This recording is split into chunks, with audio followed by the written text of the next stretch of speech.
Hello everyone. It's nice to see you all here at the Jawaharlal Nehru Planetarium.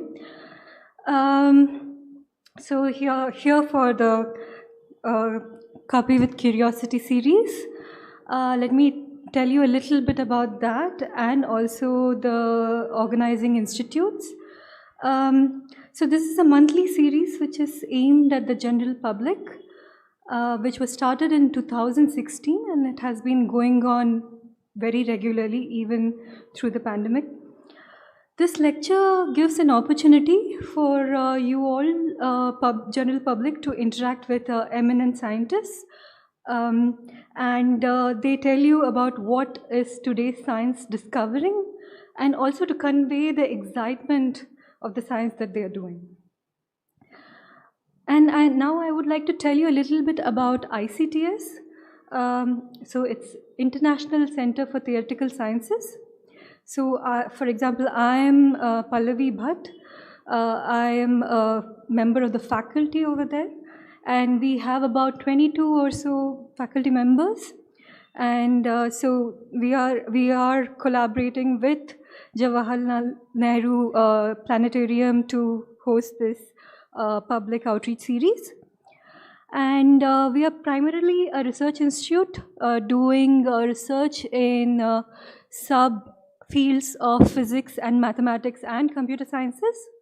So we have integrated PhD and PhD programs. So we train students to carry out quality research. Besides all of this, an important part of our mandate is to host conferences and workshops, which has participants participating from world over. And so this happens pretty much throughout the year. So for example, Professor Ravi K, he is also a participant in a program that recently was conducted at ICTS. And so you are all lucky because he was here and now you're getting to listen to him for, about very exciting things in science. And an equally important part of the mandate at ICTS is the public outreach program. And we do this at many different levels, and maybe some of you are regulars, so you already know about this, but for those who don't, I just want to tell you that while Kaapi with Curiosity is one thing, there is also something called Vigyan Adda, where the talks are aimed at a slightly higher level. And then there are these things called math circles. So that is for school students. So it's like teaching maths in an innovative manner that's conducive to learning. And so I would encourage you basically to go and check out the ICTS website, which has all of this listing. And then the treasure trove is out there in YouTube. We have an ICTS channel. I call it a treasure trove because basically it has loads and loads of videos of all the outreach lectures and programs. So if you were excited about some particular topic in science, I bet you can find a video related to that. So you can definitely go and check it out. So now I would like to introduce you to the speaker today. We have amongst us Professor Ravi K. Sheth. He's currently a professor at the Department of Physics and Astronomy at the University of Pennsylvania. A little bit about his background. He grew up in Mumbai and got his Bachelor of Science degree at Haverford College, which has one of the oldest cricket grounds in the US. And he got his PhD from Cambridge University, where he was a Marshall Scholar. He is now based at the University of Pennsylvania, where he develops physical models and statistical methods which allow data from large-scale galaxy and cluster surveys to constrain models of galaxy formation and cosmology. So as I just told you, you are all lucky, and he is very knowledgeable about the subject of cosmology, and today he is going to be telling us about dark matter and black holes. And I believe There will be half an hour at the end of the talk for you all to ask questions. Are questions in between okay, or? Yeah, so Professor is very happy with questions in between too, so please feel free. Yeah, and before I hand over the mic to the speaker today, we want to honor him with a little bit, with a small honorarium memorabilia. So we invite Professor Ravi Sheth to accept it, and thank you. Yeah, so you're all in here for a great session. Professor Ravi Sheth, please take it away. So thanks everyone for coming. I'm going to give a talk about something that I've only recently started working on.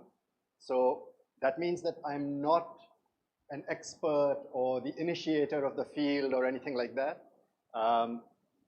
But I think it's such a cool topic that I wanted to talk about it here. Yeah. So for the experts, if imitation is the surest form of flattery, that's a little bit what this is. Okay. I'll give you 2 minutes about what I normally do. So I normally make models of how structure forms in the universe.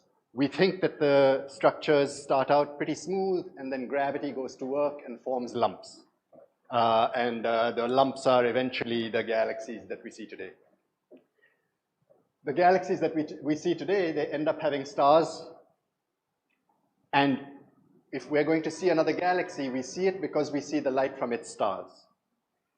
But there can be other things in the universe that don't make light. And it turns out that we now think, and part of what I'll show in this talk is a substantial fraction of the universe does not make light. And so one question is, how do we turn observations of the sky into detailed constraints on all the rest of the stuff that we don't really see? Yeah.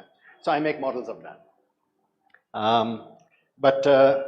So let me stop this and move to the actual subject of today's talk,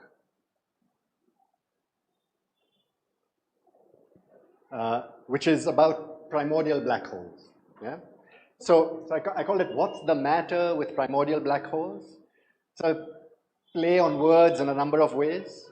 What's the matter? Because I'm going to go through and say there's missing matter in the universe. We often call it dark matter in the universe. And so what's the matter is, can the primordial black holes be the dark matter? Black in black holes means something about no light, means darkness. And so the black holes are things that are not sending out light to us, so we should not be able to see them. And so to see them, we'll have to do some clever things. And so I'll be talking a little bit about that. And so then I'll be asking, is it possible that the dark matter in the universe is made of black holes? And it will turn out that for most of the black holes that we already know, that I'll show you some of them, for those black holes, there are not enough of them to be most of the universe. They are too rare. And so the word primordial here is the special word. That's the one that's saying there are these special kinds of black holes that are not the ones that we're used to. And maybe those account for most of the matter in the universe. Okay? And so sort of each word in the title is loaded, right? Okay. But to get there, we have to do a little bit of homework. So this homework begins with Newton. So that's a page from, not quite from his diary, but okay, writings.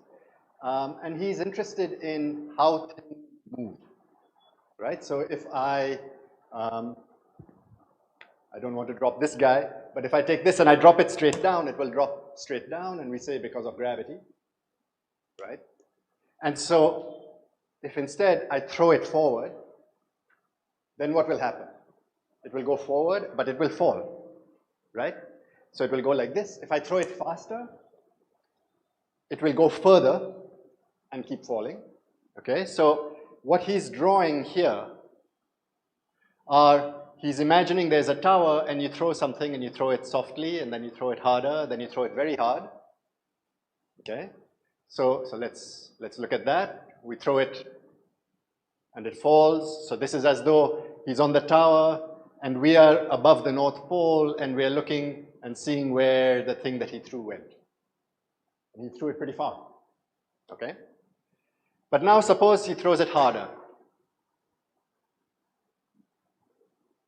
He's thrown it so hard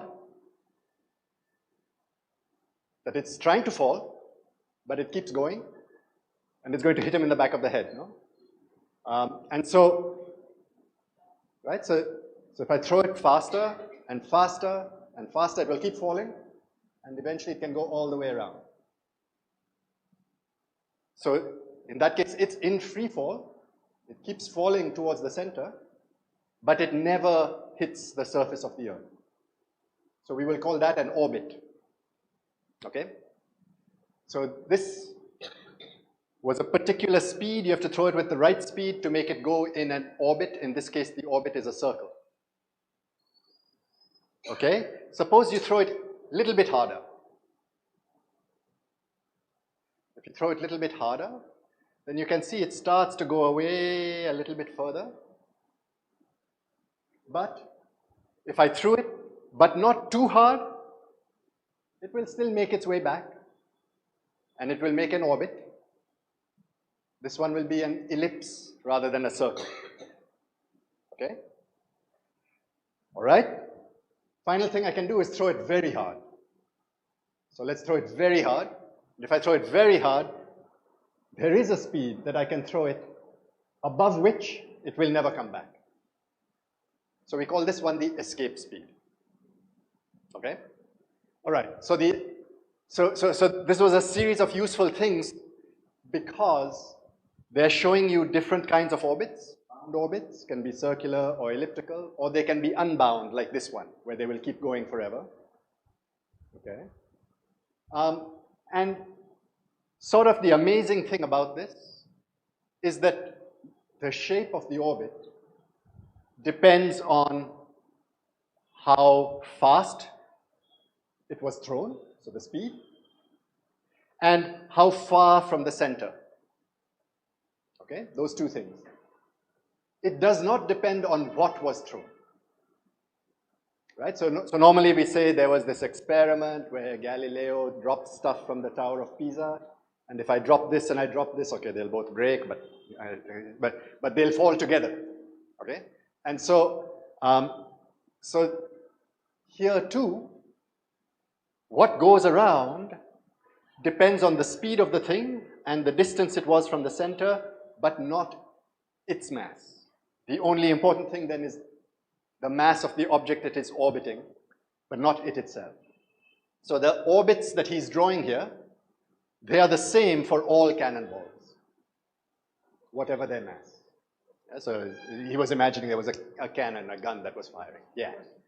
So now when we know that the mass doesn't matter, is it only until it escapes the sphere of interest, or is it beyond the So it's a good question, right? So the question is, the mass doesn't matter. Does the mass not matter only for these orbits that complete a full orbit? Or what about the one that was thrown so hard that it goes away? Even for that, the mass does not matter. Okay? Even for that. And so this is going to be really important because we're going to come later and we're going to ask, what if the thing is very light? Low mass, very low mass, very, very, very low mass. Then what? Okay, so we're going to come back to this idea that the mass does not matter. Okay. All right, but for now, the idea is it's the same for all cannonballs. Okay, and the orbit depends on the thing that it's going around and what speed it has. Okay, those are the only things that matter. Okay, so one last thing, maybe I should have put it on here. So you see, here there are a bunch of orbits that all start from this distance. suppose now, instead of talking about these ones, no, because this one, if I throw slow, it drops soon. If I throw hard, it goes further. If I throw it even faster, it goes all the way around. What do you think will happen if instead I threw from this height? To make it go all the way around, do I have to throw this one faster or slower than this one? How many think faster?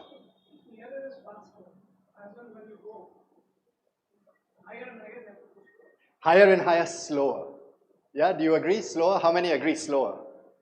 Good, good, good. And that's because, you know, you have further to fall, and so you can maybe avoid it by going along. So it's very sensible. Okay? There's nothing fancy. Okay? But it means that when the planets go around the sun, then the mass of the planets does not matter. Only the mass of the sun matters. And the planet that is closest to the sun will go faster than the planets that are further away. And it's true. Okay, so we've checked that, we've measured it, and this is the reason. Okay? All right. But the thing Newton realized was that how far or how fast you have to go. Let's go back to this one. How fast you have to go around in a circle. We did. If your circle is a small radius or your circle is a big radius, we did that one. But now let's keep the radius the same and change the mass of the thing that you're going around. So if you're going around something more massive, it's pulling you more. So you need to go faster to not fall. Okay? All right. So that means that the orbits are decided by the mass of the thing you're going around. And that means that you can look at Earth and the fact that it takes 365 days to go around to estimate the mass of the sun. Okay? So they did that. But you can also look at Mercury. And you will get another estimate of the mass of the sun. And if the logic is correct, you should get the same answer. This is science. The one answer is a good idea. But when many different tests give the same answer, that is science. Yeah? Then you know that you have the right explanation. Okay, so that's what happens here, is that we get the same estimate of the sun's mass, whichever planet we use. Okay, so we'll come back to this theme, okay, that we want many different methods to give the same answer before we believe it. Okay. So now we would like to estimate the speeds of other things, not the planets around the sun, but stars in other galaxies. Now the planets around the sun, it's difficult to measure the speed, but it's not too bad because the speeds are not too big and the distances are not too big. But if we want to talk about stars and other galaxies, it's a little bit harder. Usually because we don't know how far away they are from us. But there's one thing that we can do. The thing that we can do is we can measure how fast things are moving. Okay? But to do that, we need to use a trick. The trick is called, the technical word is the Doppler effect, the Doppler shift. How many of you know the Doppler shift? Half of you? All of you? Not quite half of you, so I'll go fast. Okay? So the idea is the following. You can see this car. You can think of the car as an ambulance. The ambulance is sending out a siren. Okay? When it's at rest. When the ambulance is moving, okay? Except the lines there are showing you the crests of the sound, right? And so if I'm moving this way, or maybe I should move with the car, if I'm moving this way, all right, then I am catching up to the sound that I made. And so someone who is over there receiving the sound, they're going to hear not faster, and For sound, we know there's a higher pitch, right? So where someone over there will hear the same sound, more spaced out, so they will hear da, da, da, da. And you hear this when an ambulance goes by, you hear the sound change, okay? And so this is because of this effect. But this was an effect that had to do with sound. The same logic works for light. There is a small difference between a sound wave and a light wave. A sound wave, when I shout, when it comes to your ears, the air is shaking like this. We say that the wave is moving in the direction that the sound is moving. A light wave, if the light is moving in this direction, the wave is moving like this and like this, not in this direction. Okay? But it's still a wave. All right? And so, because it's still a wave, the same idea applies, which means that if something is moving to reduce the distance between the source and the observer, then the wavelength will be shorter. The waves will be bunched together. And if they're moving apart, the waves will be longer, will be stretched. Okay? So the short wave versus long wave is going to be important. Okay. Yes?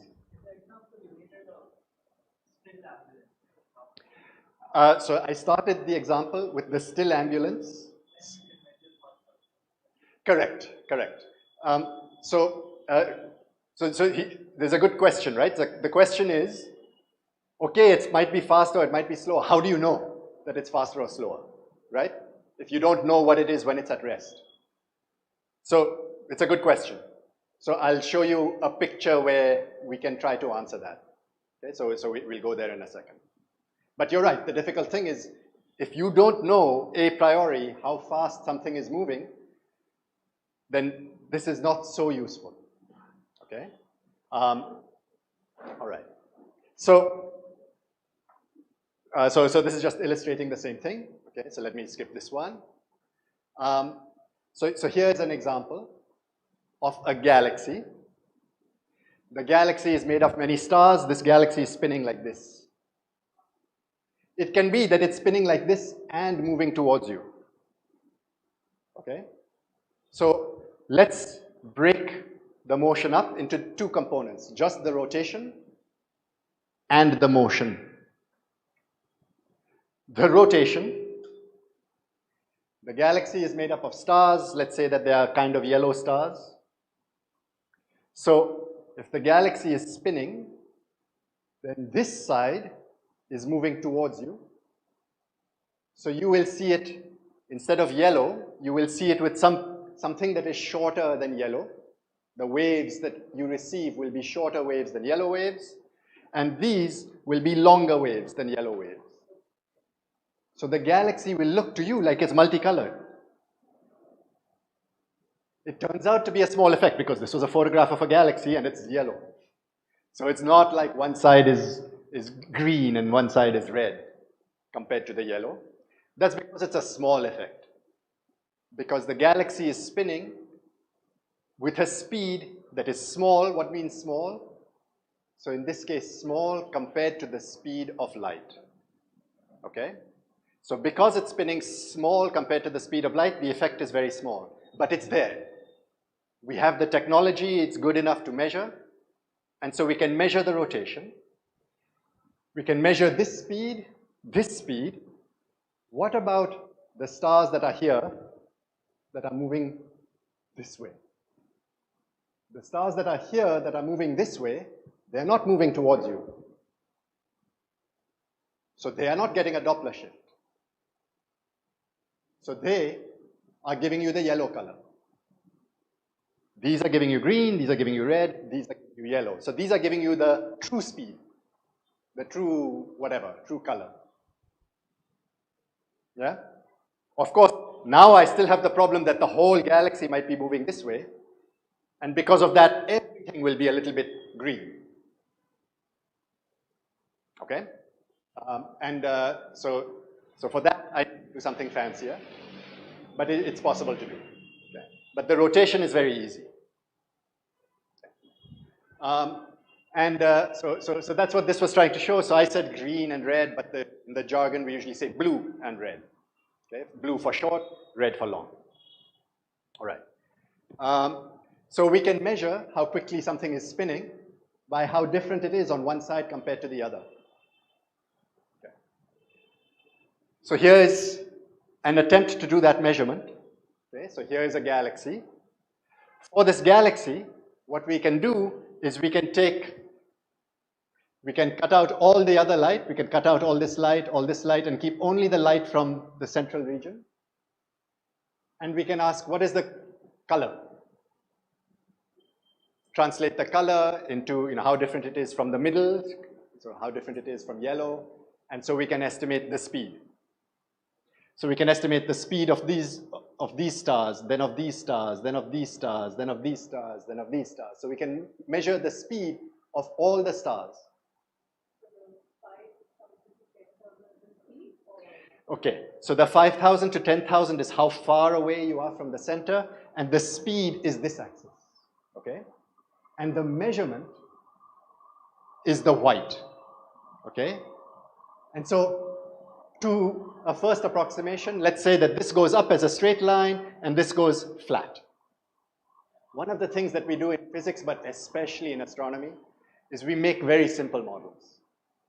So we won't worry about this jagged stuff. We'll really say this is just we'll really say this is just straight. And this is just straight. For example, if it's just straight, it's something that we can understand easily. If I'm like this, and I'm stuck to be like this. This reminds me of when I was in school in Bombay. There was some times when I had to learn Marathi as a second language, and I was pretty bad at it. So sometimes I did not do the homework. So then the professor would be, Sheth, come here. What is the homework? Get out of the class. Stand in the sun, 1 hour like this. Okay. So I'm a rigid body like this, okay? And now I have to spin. So if I'm spinning, this is going faster than my shoulders. No, my shoulders are a shorter distance. They have to go around a smaller circle in the same time that my hands had to go around a bigger circle. The further out, the faster. And so the further out, the faster. So that's the straight line. So you can think of the middle of the galaxy as being a solid body. It's just a solid thing that is rotating. Yes? The flat line here is indicating a constant velocity. And after that it will... Exactly, okay? So what we said is only the central regions are rotating like a ball, like a solid body. After that, it's something different, because if it remained solid, it should keep rising. But it does not. It becomes flat. Okay? So it means something strange happens. Okay? And we can get into what strange thing happens, but there's a slightly stranger thing that I want to describe. And the slightly stranger thing is this. This galaxy is made of stars. So for each of these stars, we can check, is the star like the sun? And if it's like the sun, we know it should have the mass like the sun. And so we can do that for all of these stars. So for all of these stars, we can estimate the mass. We can add up the mass. And when we add up the mass, we can ask, oh, if this is the mass, what should be the speed of the stars that go around? Just like the planets going around the sun. So the result of doing that is the red curve. Okay? And the red curve, it goes up initially, but then it starts to decrease. And it starts to decrease, why? Well, I said we'll do things we'll make very gross exaggerations, simplifications. So let's think of the solar system again. With the solar system, we said the planets will go around the sun. The ones that are far from the sun will go slower. Yeah? And so, why is that? It's a little bit because all of the mass of the solar system is in the middle, where the sun is. The planets they're not massive. I mean, they matter for us, but not for the other planet, right? So, so all the mass is in the middle.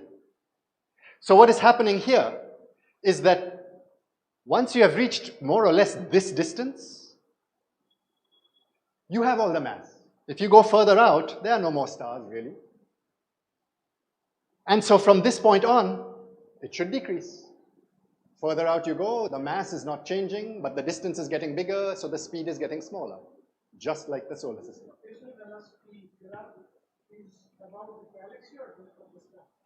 So it is the speed of the stars around the center of the galaxy. Yeah? So it's around the center of the galaxy. Yeah? So they're going like this. Yeah, so the further ones are going slower. For the same reason that the planets around the sun, they're going slower. The more distant planets from the sun, they go slower. Okay? So there's nothing fancy. The only thing you have to agree, you have to buy into, is that the laws of physics should be the same everywhere. It should not matter that this is another galaxy. Okay? And so before we said the laws of physics that Newton and since then people made on Earth, we can extend them to the other planets around the sun. Now we are asking you to make the jump and say that it should also work for stars around some other galaxy. Okay? And you can be skeptical, because if you look at it, then you say, oh, but the thing you measure has nothing to do with the thing that you calculate from this. So either that assumption is wrong, or there is some mass that is making this red curve actually higher to be the white one. That the mass is bigger than you can see with the light. Right? Because if there's more mass that keeps increasing as you go further out, the speed will be higher.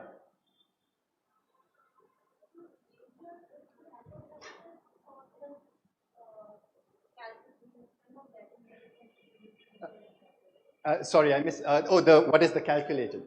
Yeah. The measured is what we observe. So we measured from the stars, we measured the speeds of each star from the Doppler shift. And so that's the measurement. So this happened. The white is what happened. The red is what we thought should happen. White is absolute truth. Okay? I'm a theorist, so sometimes I might say observer can make some mistake. Okay? Except for that, it's the absolute truth. My wife is an observer, so in my house, the theorist is always wrong. Okay? But okay, so the white is the absolute truth. The red is the theory is wrong. And so what is wrong with the theory? So if I believe that the laws of physics should be the same over there like they are over here, then it must be that there is more mass at the big distance, which is keeping these stars to go fast. Okay? And so there must be more mass than I can see. That means that although the light finishes here, maybe there is mass that is continuing all the way outside here. Okay? So in the jargon, we say a galaxy surrounded by a halo of dark matter. Dark because it did not make light. Now the question, a good question, is the dark matter also spinning? What is the dark matter doing? Who knows? We are trying to find out. Yeah? And so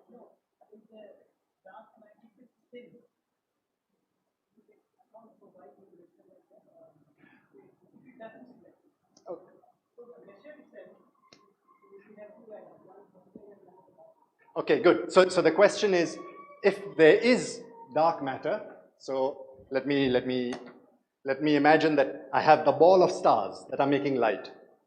And now I have a bigger ball of the dark matter. Does it matter if the bigger ball is rotating? Or rotating in the opposite sense? Or if the motions inside the ball are like this. And so, because we did not see it, we don't see the dark matter. We only see the effect of the dark matter on the stars as they go around. We can say the following.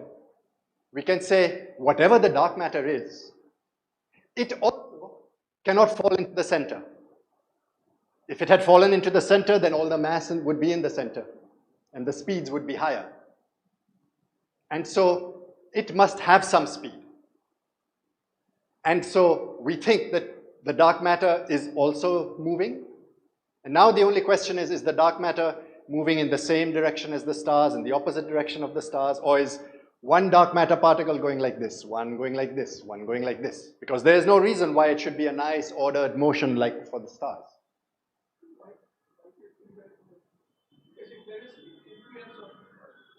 It's a good question. Yeah, so the question is, why should the dark matter be different from the stars? That's a good question. Yeah, yes, so that's the direction we're going, right? We're going in the direction of saying, in fact, most of the universe is full of dark matter, and the stars are the special things. And so I don't have the time right now to get into it, but the technical difference is that we believe that the dark matter has no way to stop itself from how it spins, to change how it spins. Whereas the gas does. So the gas can rub against the other gas, and that can make it make light. And by making light, it's losing energy, and because it lost energy, it will fall closer to the center. We think the dark matter has no way to lose energy. And so we think that's why the gas falls into the middle, but the dark matter stays out. Okay? But if you want details, we can talk more later.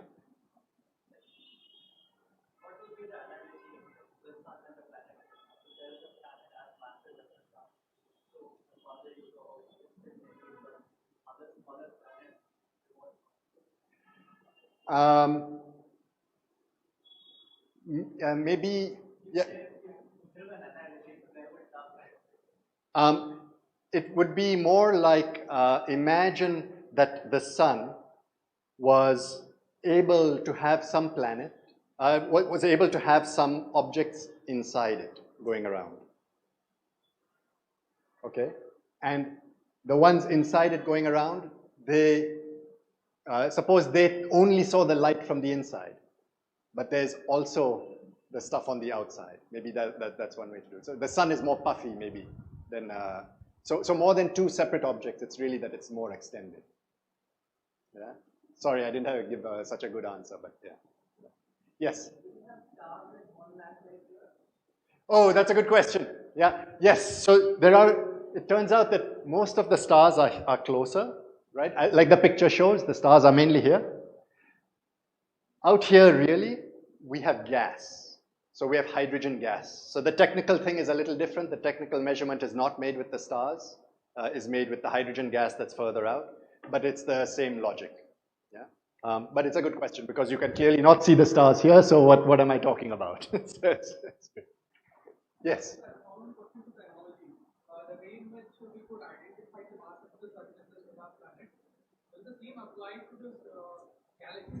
Absolutely, absolutely. Same logic works. And the calculation as well as the theoretical match? Yep, yep. Okay, same logic, but that logic has to use the white. Yeah?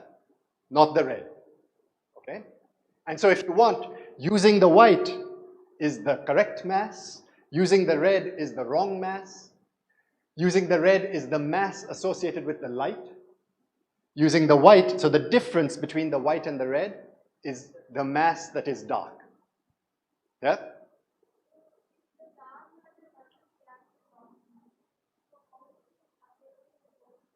Very good. So if the dark matter does not interact with the light matter, with the ordinary matter, then what is happening? And so there's one interaction, and the interaction is gravity.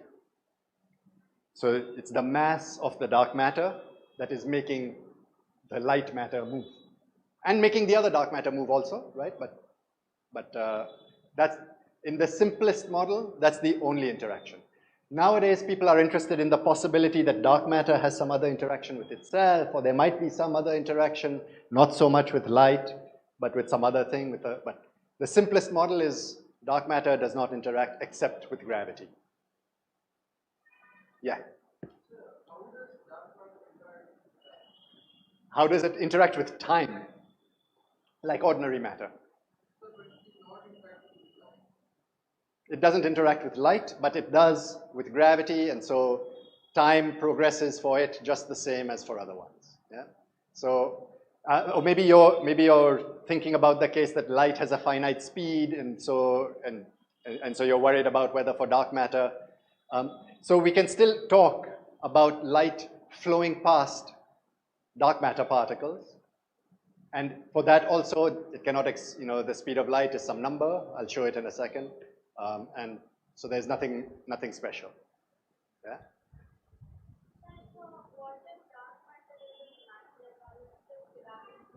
Oh, good question. What if dark matter is not matter at all? It's just gravity? Good. So there's a version when Einstein made his theory compared to Newton. He made some argument like this, okay, that there's no such thing as the gravitational force, there's the curvature of space. There's a little bit of this, but this is worse than that, okay? In this case, so how do I want to say this? We want to say if the gravity, so if it's only gravity, and it's more than only gravity, how should I say this?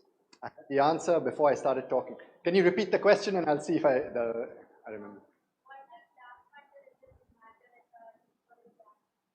Okay, so there's a version where we think that it is matter, but it is not particles. Okay, so it's not particles like we think. Okay, so it's not quite an answer to your question. Okay, but it is a different kind of matter, and a different kind in the following way. Okay, so if I think of a particle, then I can say, where's the particle? Here. This particle is here. But if I talk about a wave, I can't say the wave is here, because the wave is spread out. And so one idea for what the dark matter might be is that it's made up of particles that are more like a fluid, that is like made of waves, rather than made of particles. Okay? And for that idea to work, the waves have to be about as big as a galaxy to explain this. So very long waves. Okay? So a different kind of dark matter. So it's more than just gravity, but a very different kind of matter. Yeah? So this one is called superfluid dark matter. Okay? And we can talk a little bit more after if you want. You had a question? Yeah, so I want to probably in case of dark matter, when we do the observation, it's mostly into density and mass. But in case of gravity, we consider more of a wave structure. Coming to particles, we do not have much results in it. Probably in that way, we can consider dark matter not a bad thing. Yes, so the question was, is a little more about whether we can think of things as particles or waves or what, right? So we do, we're still trying to decide. For maybe 40 years, people thought the dark matter will be made up of a particle. So many, many, many particles. But in 40 years, we didn't find a particle. So that's why people are now thinking about fluids or some other models. And some people are thinking, maybe our model of gravity is wrong. No? Maybe that is wrong in the first place. Yeah. So my question is, if dark matter doesn't get inside, why can't the light from the light source to be reflected? Good. So the question is, if dark matter does not produce light, what about shining light on it and having it reflect? No? So that's a good question. So dark matter, we think, is something that does not reflect light. So we call it dark because it doesn't do anything with light. It doesn't make light, it doesn't reflect light, nothing. Okay, so it's very strange. But it's a good question because, you know, if someone looks at our solar system from far away, they will see the sun. They might see the planets, but they won't see the moon, really. It's going to be very difficult to see the moon. There are the asteroids that go around. They won't see the asteroids. The asteroids only are shining in reflected light from the sun. So you could ask, might the dark matter be asteroids? No? It's far away from us, we won't see it. It's ordinary stuff, but we just don't see it. That's possible. And so one of the things we'll get to is why it turns out that we think it's more complicated, that we have to think about the superfluid dark matter or the other. But it's a great question, and it's the one that people really were thinking about. No, could it be, and they had funny names for these things. So for the particle, the word was WIMP. The WIMP was a weakly interacting massive particle. Like the title of this talk, every word means something. Weakly interacting, because it doesn't interact with light, it doesn't interact with anything, only gravity. Weakly interacting. Massive, gravity matters. Particle, not a fluid. WIMP.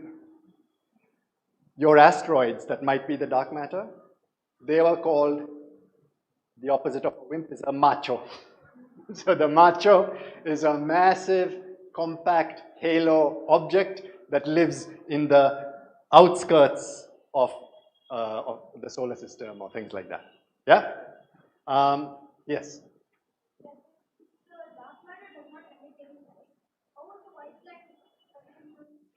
Good. So your question is similar to on that side, and I didn't repeat the question that time. So really, up to here, the white line is measured using stars. But it turns out, and I should have made a picture, it turns out that further than the stars, there is some gas that did not yet turn into stars. And that gas emits light. And it was that gas that we used to see this. Okay? And historically, the measurement of this part was made by a woman called Vera Rubin. There's a big experiment that is starting in the US that India will be a part of. It was called the LSST Observatory, and it's now called the Vera Rubin Observatory. It's named after the woman who first measured this. And then extending this further to see that it was really flat using the gas, that was done by the Dutch with radio astronomy. Outside Pune, there is a big radio astronomy center. Outside Ooty, there's a big radio astronomy center. And so those telescopes made this kind of measurement. Okay? Yes?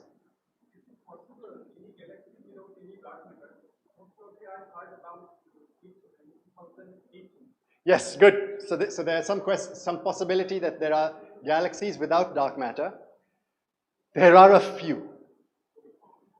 Those few are very small mass, so they're called dwarf galaxies. And so you can ask, how might they form?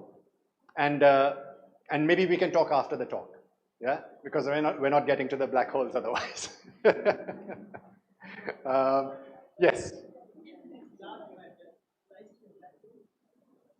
Good. So where's the black hole? Okay, yeah.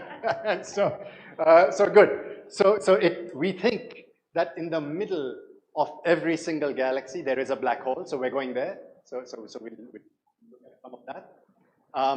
But those black holes are big. Okay.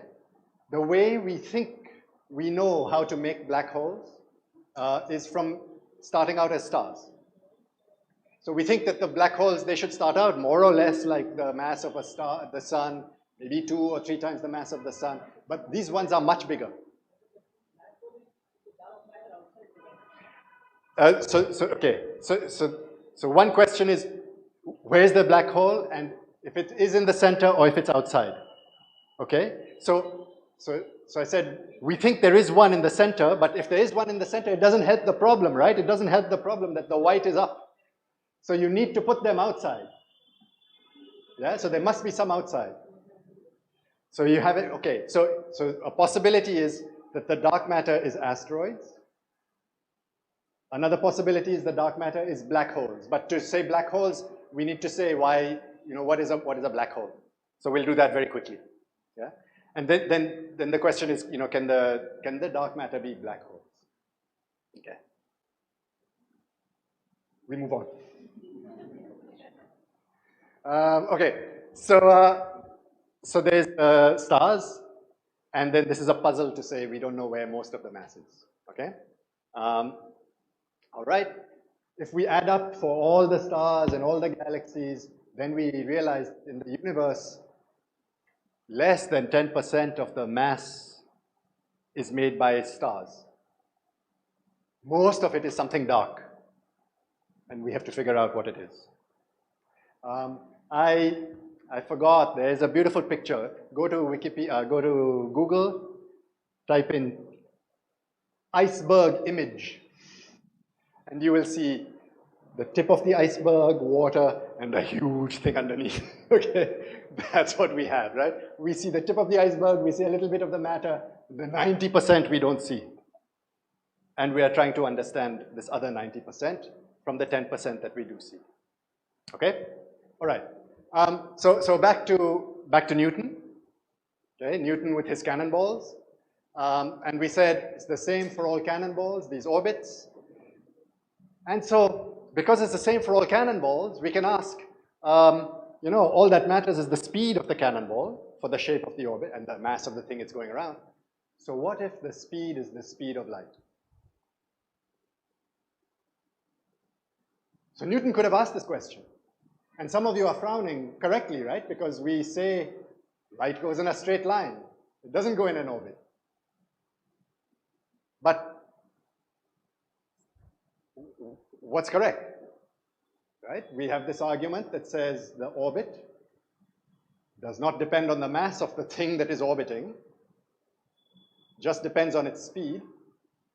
So light, which we think has no mass, should be irrelevant that it has no mass, because the mass doesn't matter for this. And so if this is all correct, it should go in an orbit, except if the speed is very big, then it can be like it escaped. And so it's not going to come around in a circle. And if it's very, very big, then it's like it went, if the speed is very, very big, then it will almost not be deflected. No, if I shoot it from the cannon with a super high speed, it will go in a straight line. It will get bent a little bit, but so little that if you didn't have good technology, you would not notice, and you will think it went in a straight line. And so although Newton didn't realize this, it's already there in this book, in his book, that you should have orbits for light. Okay?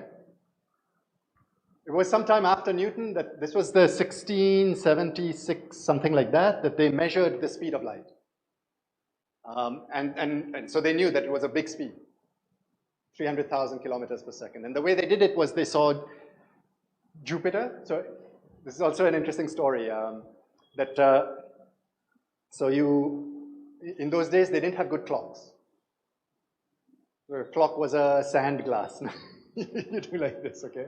It's kind of amazing to me that 300 years ago we didn't have a clock, okay? So they didn't have clocks, but the Navy, the military wanted a clock. They wanted to know how far they had gone when they were on the ship. And so you can imagine that an hourglass having to do like this when it's a stormy sea and stuff like that, it's a useless clock. And so they wanted something better. And Galileo had realized that Jupiter has moons, and the moons go around Jupiter much like the planets go around the sun. At the first argument that he was excited about was to show that not everything goes around Earth. And so, you know, if those moons are going around Jupiter, they're not going around Earth. Earth is not so special, so maybe the other planets are going around the sun, not going around Earth. That was the excitement. But then he realized they're going around Jupiter so regularly, it's like a clock. And so he thought, you know, God gave us a great clock in the sky. We don't have to carry this guy around everywhere. On the ships, we can just look at the sky every night. And we can just watch to see the positions of the moons changing, and sometimes they'll go behind Jupiter, and sometimes they will come out from an eclipse. So we will see some, and we will be able to measure the time. It's an impractical clock, right? Because if you're on the sea, you're having to climb to the top of the sail to look with a telescope. You know, it's a tough thing to do. So it's not a great clock, but it is a clock. And because of this, people started making ever more precise measurements of when the eclipses happened. Yes? So why is Jupiter's moons different from Earth's moon? So if we go back, so you see, this is the sun, then there's Mercury, Venus, this guy is Earth. So Earth's moon is going around Earth, as Earth and its moon go around the sun. Jupiter, its moons are going around Jupiter. So you can see one moon over there, okay? And they go around Jupiter as Jupiter goes around the sun. And that's just from the way the planets form. Yeah? So we can talk about that later, but it's just that the way they formed.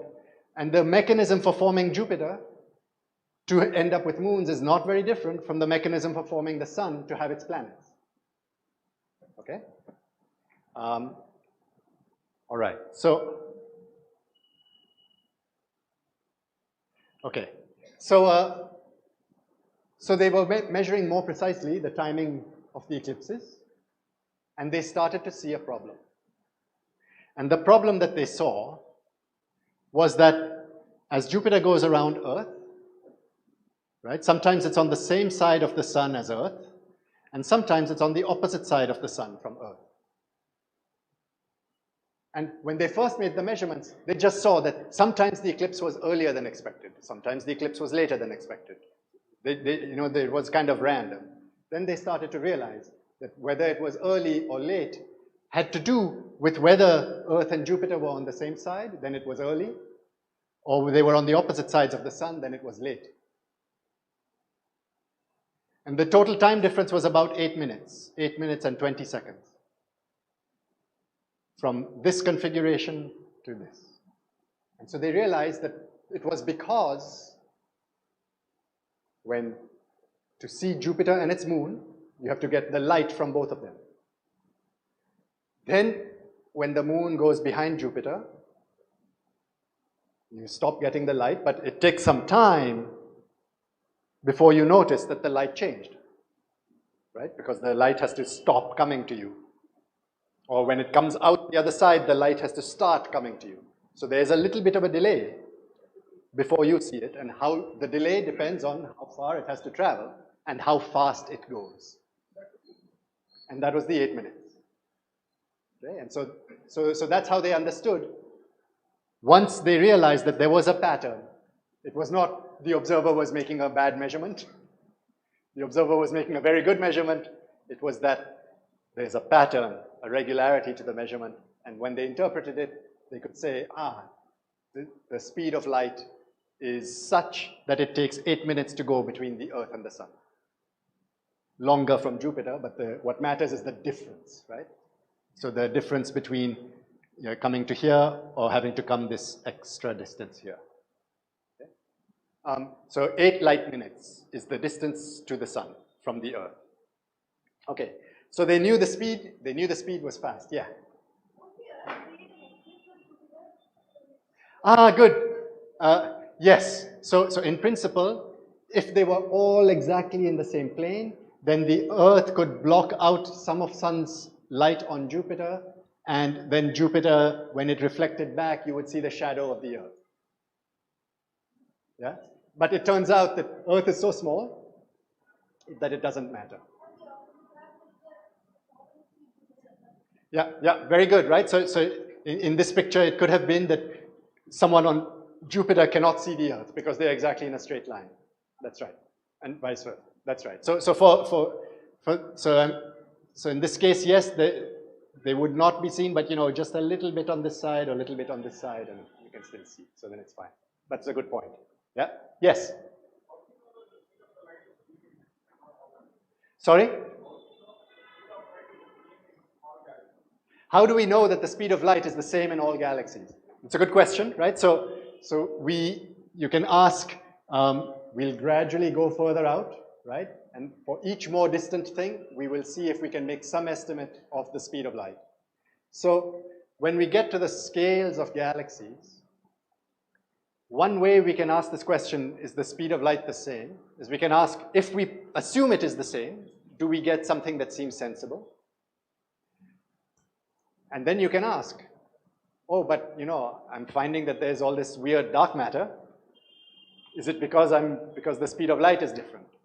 Now, I didn't say anything obvious about the speed of light when talking about the stars, but one way we can generalize your question a little bit, and we can say, how do I know that the Newton's constant G is the same for everything? How do I know that electrons are the same for everything? Right? So you're right, we should do the test, but the first step is to say rules of physics are the same everywhere. Speed of light is the same, is something from physics, and so we'll assume it, but you're right that we should go back and always check it. Okay? Okay, so light is just a fast cannonball, so light can be bent. And so what a black hole is something that to escape from it, the speed had to be faster than light's speed. And so just like, if I throw this and I don't throw it fast enough, it will fall and hit Earth. For a black hole, I throw the light, I turn the laser pointer on, and the light goes and will go around in a circle and will not escape.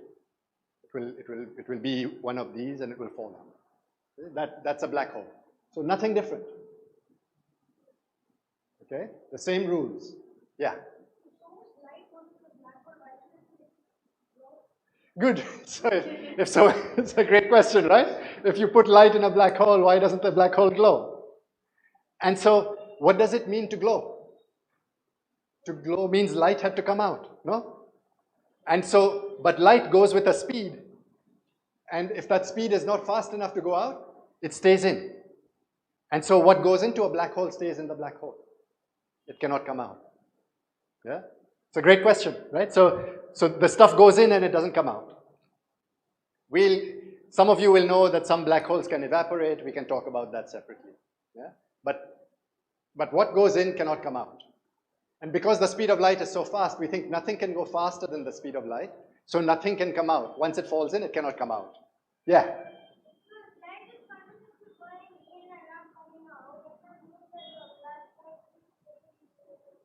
Very good. It keeps getting heated. It keeps getting more and more energy inside. And so we have a funny way to talk about black holes, because nothing can come out from them. Supposing we throw some light, some yellow light inside, some blue light inside. Suppose I take my laser pointer, I throw it inside. Supposing I choose someone from the audience, I throw them inside. I won't know what is inside the black hole. So there is only one thing I can know about a black hole. Its mass. So as I throw more things inside it, the mass of the black hole grows. It becomes more massive. If it becomes more massive, it means that, it can catch things in its orbit. Or it can catch things and make it orbit. It becomes bigger. It becomes bigger. Okay? But see the behavior only by looking at the light which is just entering the black hole. yes, okay. So two separate questions. One was, if the black hole becomes more massive, does it also become bigger? And so we have to ask, it's a tricky question. what is the size of a black hole? Okay? So I'll give you the idea and then I'll give you the practical thing. The idea is, you know, if everything is going to eventually fall towards the center, then we will say that it has zero size.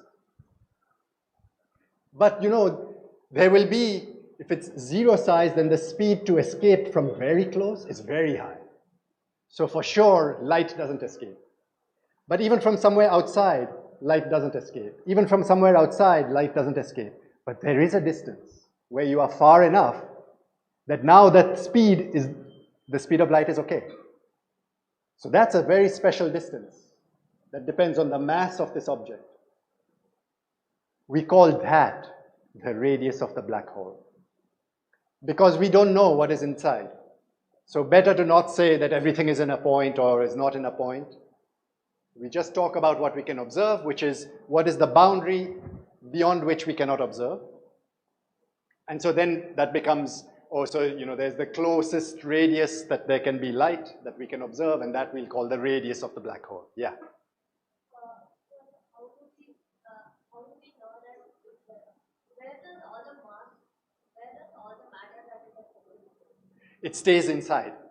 how does it keep all of it? So yeah, think of it as a big thing that crushes. Okay, so everything is being squeezed and crushed. And so it's becoming more and more compacted. More massive it is, the more it can squeeze and compact stuff in the center.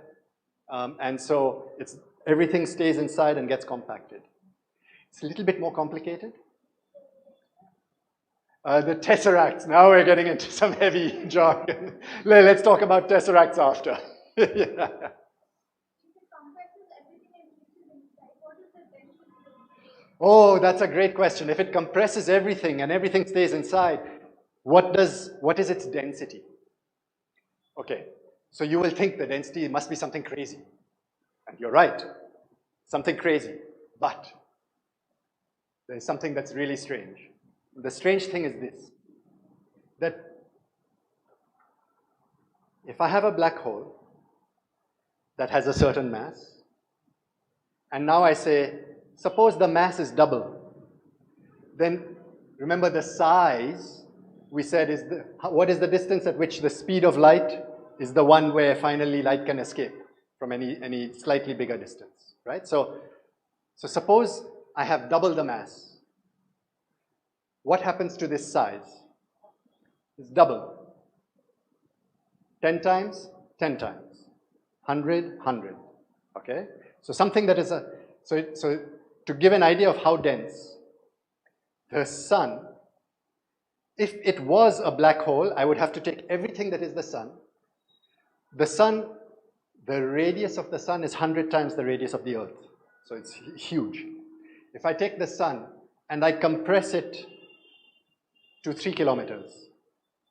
So what's that? From here to, I don't know, where the cricket stadium is, right? So if you compress it, all that mass into 3 kilometers, then from that thing, from 3 kilometers, you have to go at the speed of light to escape. Okay? So that's how compressed it is. So that means that the radius gets bigger as the mass gets bigger. Okay? So a black hole whose mass is 10 times the mass of the sun will be 30 kilometers. 100 times the mass of the sun, 300 kilometers. Okay. So density is mass divided by volume. Volume is radius cubed. But radius is mass, no? Bigger mass is bigger radius is. So mass over radius cubed is mass over mass cubed. So the bigger black holes are less dense. And so although the one like the sun is crazy dense, the one like the sun is dense like the nucleus of an atom. It's very, very dense. A black hole that is the size of a galaxy is not very dense. It's like the air in this room. And a black hole that is a few billion times a galaxy, no, not a few billion, less than that, but something like that, the density is much less than the air in this room. And so a little bit about the black hole. We were talking about the compaction. So let me go back again to, when I was in school standing like this. So when I'm standing like this, why is it difficult? It's difficult because Earth's gravity is pulling my hands down. Okay? Earth's gravity is pulling my hands down, but it's pulling my hands to the center of the Earth. And the center of the Earth is a little bit in, down to the center. It's not really straight down, right? Because really the Earth's surface is curved. And we think of it as being straight down because I'm only 2 meters across, but all the way around the Earth is 6,000 kilometers radius. So because of that, it seems like straight, but otherwise it's a little bit in. Now imagine that I'm standing on the surface of a black hole 3 kilometers. My hands are out. I'm standing there. Now my 2 meters, 3 meters is close to 3 kilometers. It's still only 1,000th, but much closer than on the full Earth. And so now I will feel the inside much more. Feel the inside much more means I feel physically that I'm being squeezed inside towards the middle. In addition, I'm standing here on the surface of the Earth. My feet are closer to the center than my head. So really, my feet are being pulled a little bit harder than my head to the center of the Earth. So compared to my middle, my feet are pulled that way and my head is not pulled so much. So I'm stretched a little bit, but I felt it all my life. It's not too bad, and so I'm used to it. It's okay. But if I'm near a black hole, 3 kilometers, now my 3 meters is close to 3 kilometers. Now I feel the stretching. So if I send my student to a black hole to say, tell me what's inside, as my student goes in, they will get stretched and they will get squeezed. So they are not crushed like this, they are crushed like this. Yeah? They are made into spaghetti. Yeah? Okay. But this sounds very dramatic for a black hole that is 3 kilometers in size. The mass of the sun, that is now a black hole. But if there is a black hole that is 1 billion times the mass of the sun, the radius is now 3 billion kilometers. My student that goes in towards this black hole, once they come within 3 billion kilometers of the black hole, they don't feel any different. It's far away, 3 billion kilometers. So they will cross the boundary and they can never go back. But they didn't feel anything uncomfortable. Everything was okay. To me, these are the much worse black holes. The one that makes you uncomfortable. You know, hey, I better turn around, I better go away. But the big guy, you're stuck, okay? And so the big black holes are not very dense. And so if you want, you might even start to ask, oh, so the big black holes, they're not very dense. So suppose I want a black hole that is not a galaxy, but the size of the universe. Suppose it's really huge. Can it be really not very dense? Is it possible that we are inside a black hole? It's possible, right? Nothing that I've said says that it's not true. Yeah? And so there are serious papers that are written that ask this question. Yeah? We are inside it. Yeah. Everyone is inside it. There are black holes. Good. Yeah. Recursive black holes. Okay. That's right. Yeah. Good. So the question is, how will things get pulled towards the center of the universe? So the question is, where is the center of the universe? Okay. And that's a difficult question. All right. And that one, I guess I should ask the organizer, because at this point maybe I have to abandon the rest of the talk, and we can talk a little bit. Yeah. Okay. Yeah. Okay. So we'll come back to where is the center. Okay. All right. So, so let me see. I'm not even sure how far we'll get through this, but okay. So the idea was stuff goes in the black hole, but nothing comes out. Yeah. There's a black hole at the center of our galaxy. So I wanted to show you that black hole. Yeah. So this is the picture of our galaxy at night from the southern hemisphere. And so there's a big band of light, and you can see that there's a little more light here. That's the center of our galaxy. Okay. And this is the disk of our galaxy, and so let's see if we can make sense of that. So the idea is our galaxy looks like this. This is now an artist's picture, right? No one has sent a spaceship out to take this photograph, right? So this is our galaxy. There is the bright patch in the middle. The sun is over here. It's not over here, it's not over here, it's in this disk. So our galaxy is something flat like this. The sun is here. So if you're here and you look that way, you will see many stars. If you look that way, you will see many stars. But if you look up, you won't. If you look down, you won't. And so that's why if you look this way or this way, you don't see many stars. But if you look in the plane, you see many stars. Okay, so that's the idea, right? So our galaxy is something like this. Let's not worry about these beautiful X-ray bubbles for now. Let's zoom in towards the center. Okay. We'll zoom in towards the center. There's a laser that is pointing here to help guide the eye. But it turns out that technology of the future will use lasers like this to pinpoint very precisely what we want to see. It's actually very amazing what they do. When you want to see at very small detail, especially if you're here on Earth, the problem is, you know, twinkle, twinkle, little star. So the light is coming from the star, it comes through Earth's atmosphere, and it hits things on Earth's atmosphere. And so the light did not come straight, it moved. It bounced a little bit.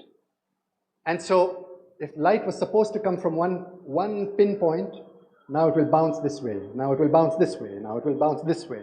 And so over a few seconds, it will keep moving where the light arrives, and so it seems to twinkle in your eye. When we astronomers want to take clear pictures, we don't like the twinkling. So we would like to adjust for that, and the way we can adjust for that right now is that we literally change the shape of the telescope to keep catching the light in the right place. Okay, so I don't know, in cars, do you have a thing that is called cruise control? So cruise control is checking your speed 10 times a second. So in these telescopes, they're checking 1,000 times a second. Okay, and they're checking basically the shape of the telescope very, very often, and they keep changing the shape based on what? Based on the laser. They shine the laser in the sky. It makes a bright dot in the sky. The dot is reflected back. And because we know we put that dot there, we know where we put it, so we catch it. So we move our telescope to keep catching it so that it remains a dot. And then we say if we caught that light and kept it a dot, all the other dots in the sky will also be dots. This is called adaptive optics. And it's the future.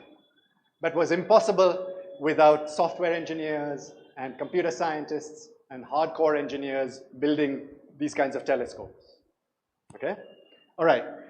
So we zoom in all the way to the center. You should imagine there are 1 billion stars here, 1 billion stars here, and we are able to identify the few that are right in the very center. Not only can we see where they are, we can see where they are moving. There's a little bit of a cheat we've extrapolated into the future, but the stars are moving, okay?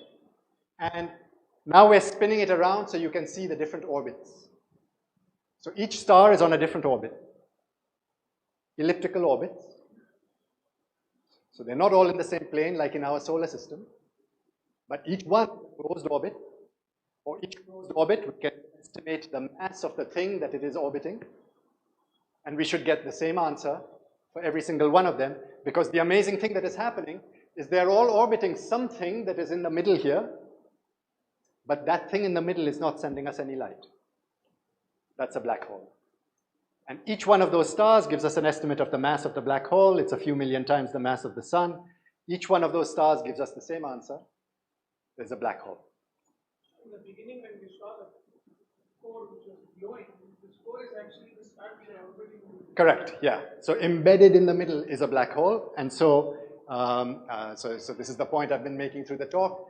The laws of physics are the same everywhere. You know, this is far away, the center of our galaxy. We just see the same kinds of orbits, and we can estimate the mass of the thing they're going around, and it all works. Yes? How does the black hole pull everything that comes to its orbit? The black hole has gravity. So if you see, this is another thing that you can see, the stars, they're not falling in, they're not going into the black hole. They're staying in an orbit, just like they go around the sun. Just like the planets go around the sun. Because of sun's gravity, they go around. So too these stars, because of the black hole's gravity, they go around. The black hole's gravity means the black hole's mass. So they will stay there. They won't fall in, just like the planets don't fall into the sun. We'll stay on our orbit for another 5 billion years. So too with these stars. They're not going to change unless the black hole's mass changes. For that to happen, something has to fall in, but these stars are not falling in. So they will stay there. And the black hole will stay the same for a while. Saying that once you talked about black holes inside black holes and black hole in the center, are you saying that whatever we don't see because the light is not being transmitted, that's black? Well, so what's what? That is what is dark. So the question is, can dark matter be these things, right? Can it be like black holes? Okay, and so we're going in the direction of saying maybe it is, but we have to ask it a little more carefully. We have to ask, is it black holes that are 1,000,000 times the mass of the sun? Is it black holes that are 1 times the mass of the sun? Is it black holes that are the mass of asteroids? Okay, so I'm going in the direction of saying that it's going to be, if it is anything, if it is black holes, it's asteroids. It's not these big guys. Because these big guys are there, but there are not many of them. And so it can't be the dark matter.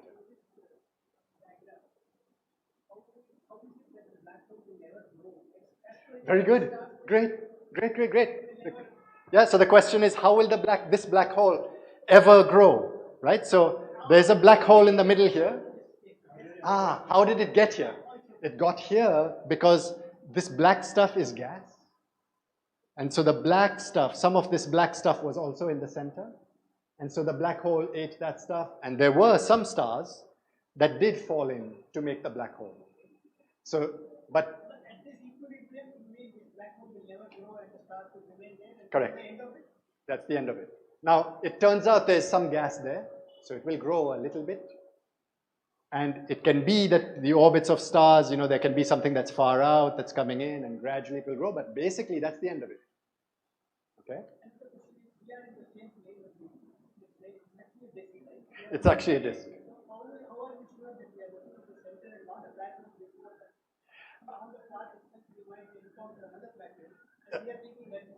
That's a good question. So how do we know it's really at the center of our galaxy? Okay, so we have an idea of exactly how far away these guys are from us. And so we do know that they are not here, they really are here. So we do know that they're very close to the center. Okay? And it turns out that, so one way we know it is we see these big X-ray blobs and they are centered on the center. And so there are various other things that tell us that we are sure that it's the real center. Yeah? But the important idea is that basically it's not going to grow. Okay? So we have this idea that, you know, they're like vacuum cleaners, they're going to suck everything up. But that's not true, right? Anything that did not have fast enough speed, they ate. But anything with enough speed, it's fine. It will stay forever. It will just keep going around. So these stars have high enough speed, so they're going around. They're not so close that they have to be at the speed of light. And so they keep going. Yeah. So far as they're far enough, then they don't need the high speed and they can stay. Yeah.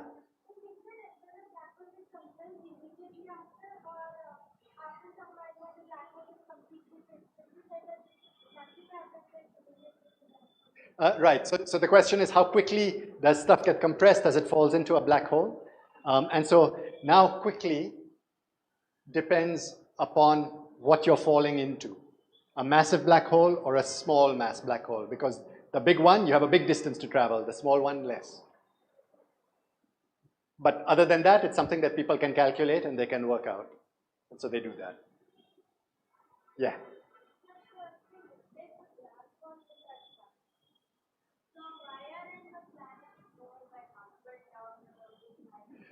Great question. Why are the orbits of the planets in our solar system all in the same plane and not randomly oriented?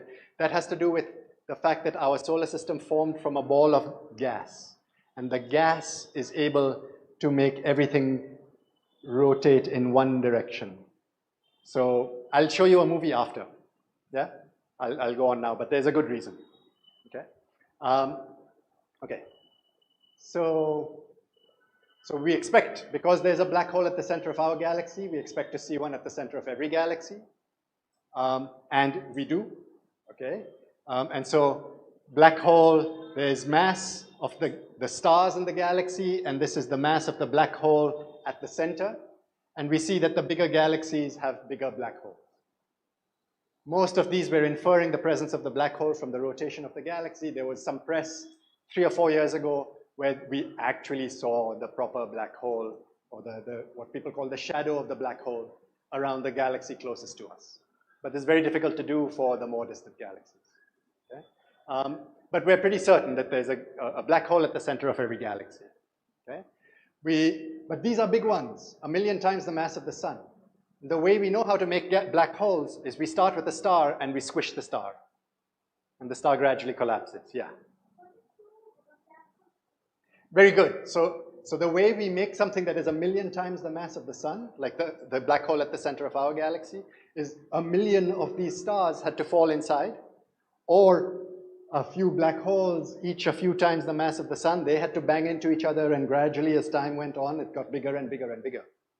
Yeah, so the answer is they must have collided. So there must have been collisions. And so here's a slightly jagged illustration of the kind of thing that happens as two black holes are orbiting each other, but they are not going fast enough compared to each other, so they're falling in towards each other. That's the black stuff in the middle. And then this is a kind of artsy movie. It's trying to show you that if you are watching, then where the black holes are, you won't see light. But there will be light from behind that's trying to come to you. And the light from behind that's trying to come to you, some of it will go in the black hole, so you won't see. So that's the black circle. Then the stuff that would have come on the side will now get bent. The stuff that came from this side will get bent. And so you will see a strange image, right, of some stuff from behind. From here, you might see on this side. From there, you might see. And so that's why you see this strange pattern. Okay? Because you're seeing light from different sides from behind the black hole. Okay? But here I just wanted to show you that we think that they do collide. And now we know for sure that they do collide because we've seen it in gravity waves. Yeah. Two black holes.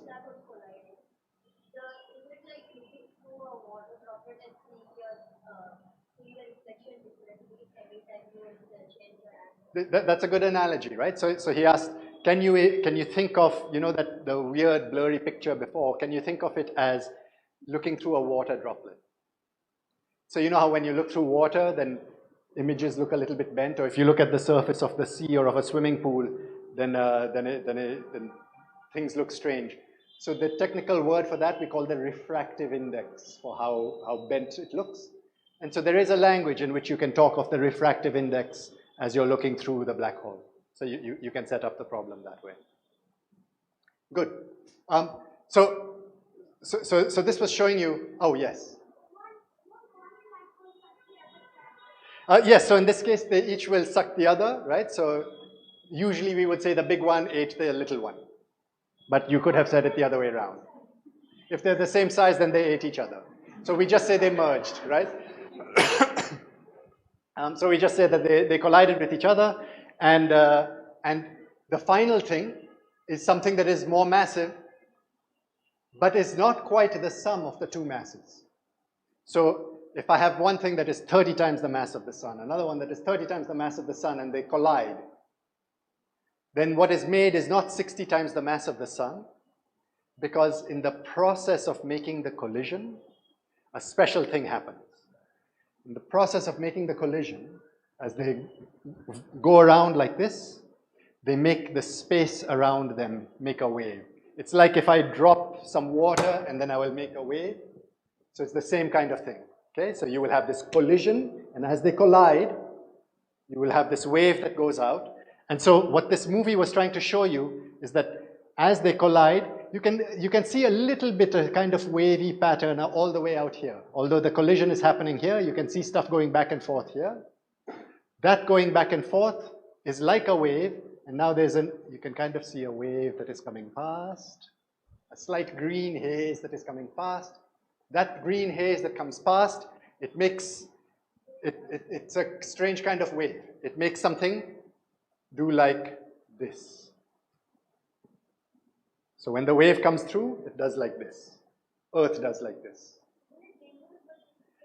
It could be dangerous, okay? Except if we ask, you see it says, scale of effect vastly exaggerated. How vastly?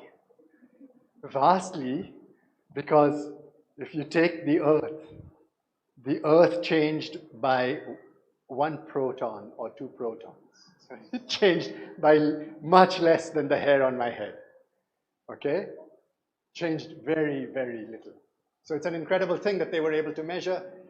I'm sorry I don't have time to talk about this, because this is a really beautiful measurement. Okay? But this was the measurement that shows a completely different way to look at the sky. Until now, for 1 million years that creatures have been looking at the sky, we've been seeing light. And now we can see gravity waves. It's a completely different view of the universe. Okay. Let me skip a little bit. This is the proof that what they saw really was the collisions. From the collisions, because you had to make the waves that went out to shake Earth and everything around, that means energy went away from the collision. And that's why 30 times the mass of the sun plus 30 times the mass of the sun, what is left behind is like 57. And 3 times the mass of the sun was the energy that was released to shake the whole rest of the universe. Okay? All right. So now this new way of looking at the universe is a growing field. It started out with a pair of detectors in the US, one more in Europe. India, a month ago, has just joined. Okay? So India will be a major player in this growing field. So all you young guys out there, LIGO. Yeah. So this is a great opportunity. Okay? And so one of the things LIGO is doing, they are now getting one of these per week that they're beginning to collect, one of these signals. And then from these signals, they can figure out what were the things that merged. So you'll see each of these is a pair of things that merge to make the final thing, a pair of things that merge to make the final thing. Some of the things are 50 times the mass of the sun. Some of the things are much less. These are the ones that we know how to make from one star. To make these, many of these had to merge to make these, and then these had to merge to make this. Okay? But then we still have to go from this up to 1 million. And if we count up all the mass in this stuff, it's not enough to make the dark matter. So the mass in dark matter is not this either. So the black holes are not 1 million times the mass of the sun, although there are such things. They're not 100 times the mass of the sun, although there are such things. They're not 1 times the mass of the sun, although there are such things. But because the way we make black holes is from stars, things like Jupiter, they never become stars. Asteroids never became stars. So we don't know how to make black holes that are less than the mass of the sun. Okay? Yeah. Sorry? We call it the stellar graveyard because stars like the sun, we say that they are alive and well when they are shining and making a lot of light. As they get older, our sun in 5 billion years from now will start to change. So we will say it will go from being an adult star to being in its retirement phase. And once it's in its retirement phase, there's roughly 10% of its life is spent in retirement. And then it will become very small. It will not, so our sun will not become a black hole. Some other stars will. Our sun will become something called a white dwarf. We can talk about that later. Yeah? But the important thing is, we don't know how to make something into a black hole that is less than the mass of the sun, or half the mass of the sun, or something like that. Okay? But that's what we think must be the thing that makes the dark matter. Yeah. Very good. So there's this thing called the Chandrasekhar limit. So this was a calculation which was, if you take a star like the sun, it's going to turn into a white dwarf. So it retires, then it turns into the white dwarf, and then it's gradually cooling down. But suppose it has a companion. Suppose it was married. So from its spouse, it can start to get some gas. And so although it was in the, close to dying, close to being in the graveyard, it gets new energy from the spouse. So getting energy from the spouse, it can just suck gas from its neighbor. It can become more massive. So you can ask, can it get ever more massive? And so Chandrasekhar showed there is a limit, that you cannot become more than about 1.5 times the mass of the sun. Okay? And if you become more massive than that, then you have an explosion. So you should not take too much from your partner. So there is this Chandrasekhar limit. And this is close to why I'm saying we don't think that there are black holes much less than that. Okay? So our problem is how to get less massive black holes. So the question is, how do we see this? So now, because it's very late, I'm going to skip a bunch of slides, and I'm just going to give you the big picture. And then we can do questions after. So the big picture is this. We think that our universe is expanding. So let me show that. So I will just skip this stuff. We think that our universe is expanding, and the reason we think that is that when we look in the sky and we look at galaxies, then we can measure their speed. So we can measure, for the ones that are close to us, their speed relative to us versus how far away they are from us. So this side is far away, and this is going very fast. Now you might have thought that we should not be anywhere special, which means that galaxies should be as likely to be coming towards us as away from us. But if you look at this, there are no negative velocities. They're all positive. So everyone is running away from us. So, what is wrong with us, right? But we should not be anywhere special. If everyone is running away from us, it's as though we are special. So it must be that everyone thinks everyone is running away from them. Okay? And so let's skip that. So here's one way that can happen. If I have a balloon, there are some coins on this balloon, some designs. If I inflate the balloon, then in the time it takes for the balloon to get from here to here, these two guys, they grew this far apart. Okay, so they doubled their distance. But these two guys, they also doubled their distance. But because their distance was big, it means they moved double the distance in the same amount of time. So that means this person thinks the ones that are far from it are moving with one speed. The things that are further away are moving with double the speed. The things that are further away are moving with triple the speed. And everyone thinks that. This one thinks everyone around me is going fast. Everyone around me is going faster. This one thinks everyone around me is going fast. Everyone around me is going faster. And everyone thinks everyone is going away.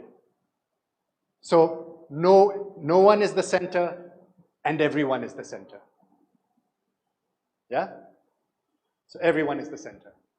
Okay, but the important point here is that because the universe is expanding, I can now ask, what happens to light in this universe? And so we think of light as a wave. So we say that the wavelength gets stretched. So if the wave gets stretched, that means that I should think that the wave, a light wave today, in the past was a shorter wavelength. Okay? And so we have looked for, so when we look out in the sky, we see light from galaxies, but we also see light that comes from all over the sky, pretty much the same. Okay? Not just from galaxies. And this light, we can measure the temperature, we can measure the color of the light. And so, you know, if something is glowing, this is like lava, this is glowing, yellow means it's very hot, red means it's not so hot, blue means it's very, very, very hot. Okay? And so we can measure the temperature of the light that we see based on the color that we see. So the temperature that we see is cold, 2 degrees. 2 degrees Kelvin, very, very cold. But this means that when the universe, so my temperature is 300 degrees Kelvin. That means when the universe was 100 times smaller than today, the wavelengths that make this temperature, they were 100 times shorter. And so the temperature of the universe, the temperature of the light in the universe, was 300 degrees. Water boils at close to 300 degrees, maybe 400 degrees.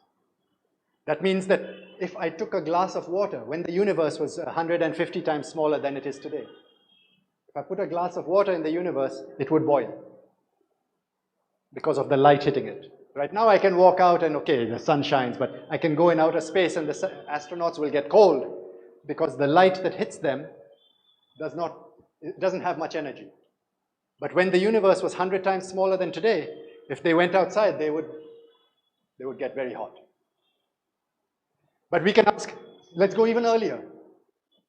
So what about when the universe was 1,000 times, million times smaller than today? It was million times hotter than today. Million times hotter than today. So million times hotter than here is the middle of the sun. In the middle of the sun, there's fusion going on. There are crazy collisions going on.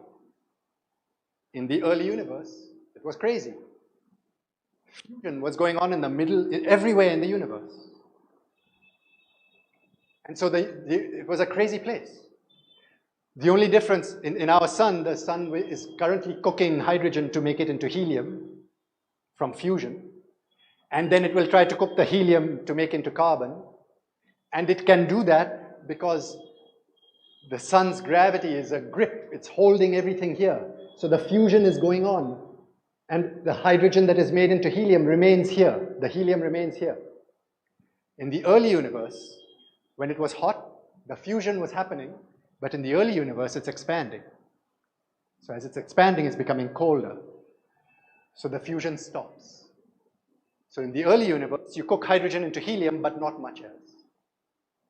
But let's go even earlier. Yeah.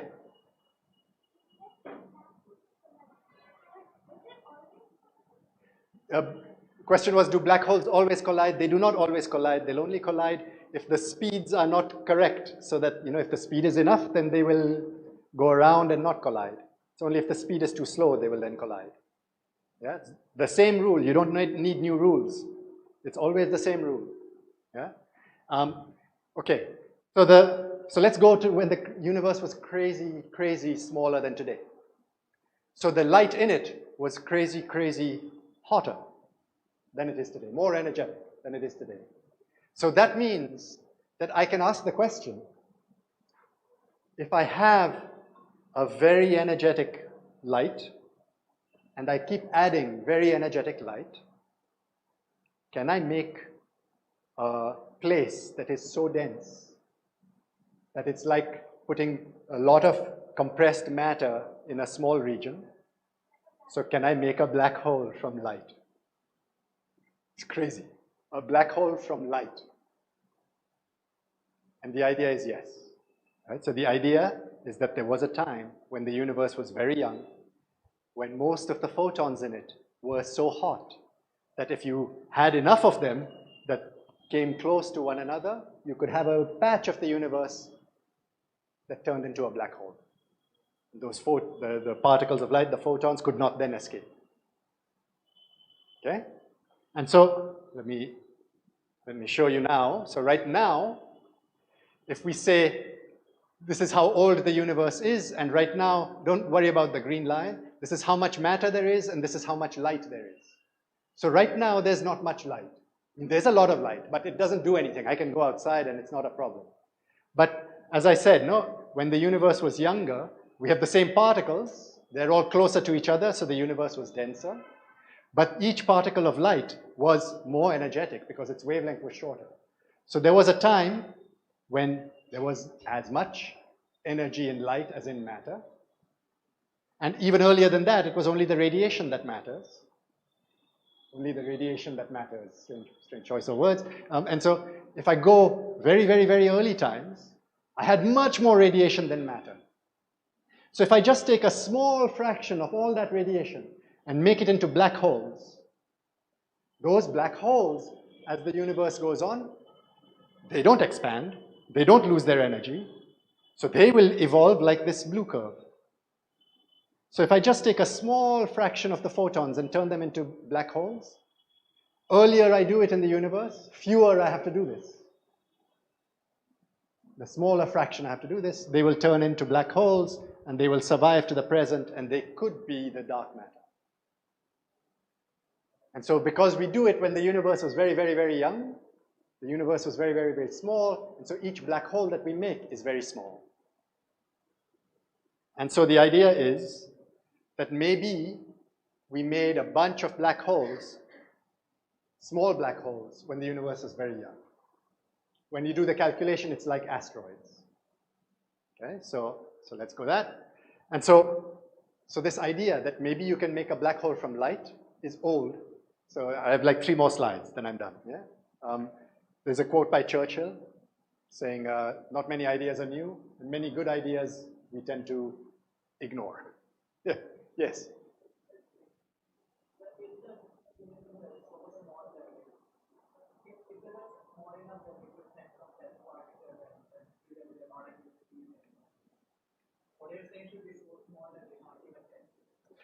Yeah, so I'm going to my last 3 slides about how we can test this.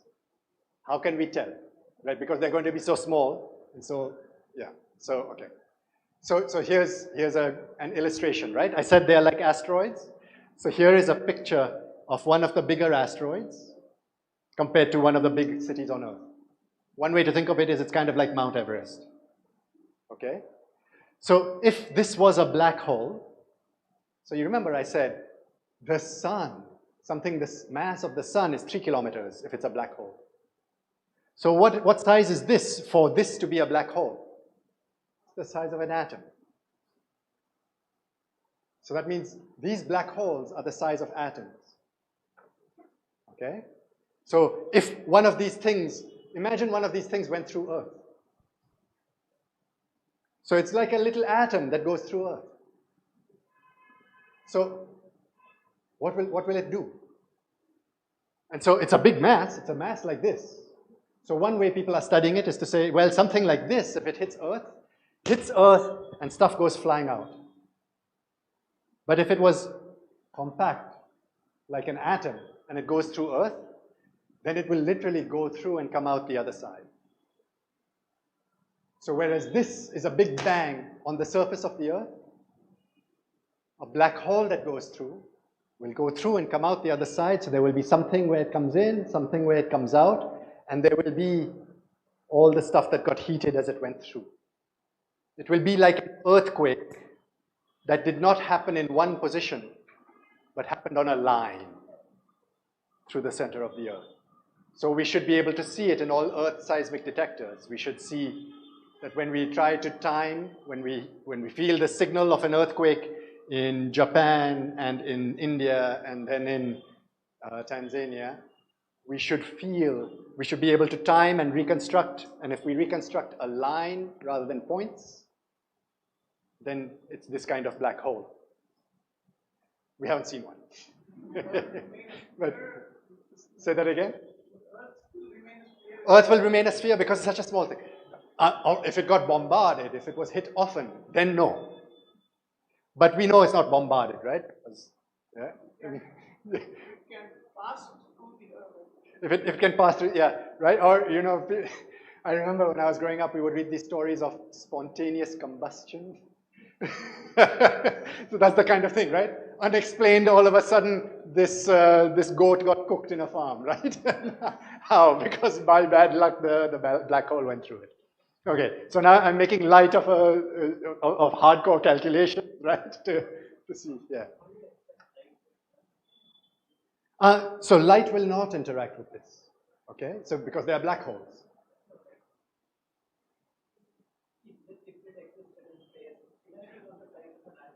Yeah. Very good, very good. So let's do that, okay? So this is just again the cartoon, okay? But let's do, let me skip this, I can come back to this. Let's do how we'll do it with light, okay? So the idea is the following. So remember we said that light doesn't really go in a straight line. If it's passing a massive object, it will go in a slightly bent path. And so imagine that there's light from a star that is coming to us, and let's imagine we start here. So the light from the star is shining in all directions, the light comes to us, it's passing far enough from the black hole, so you know, it would get bent a little bit, but it's far enough from the black hole, it basically goes straight. Okay. But now, imagine that the black hole is moving, and so it's going to come exactly in line. Okay? So it's going to come exactly in line, and when it comes exactly in line, now what happens? So that means that now, the light from the star is trying to come to you, but there's a black hole in the middle. So that means that the light that was going to go this way was far enough from the black hole, it keeps going this way. The light that was going to come just here will now get bent by the black hole. It will get bent, and so you will see it, whereas before you would not have seen it because the light would have gone there, it wouldn't have come down to you.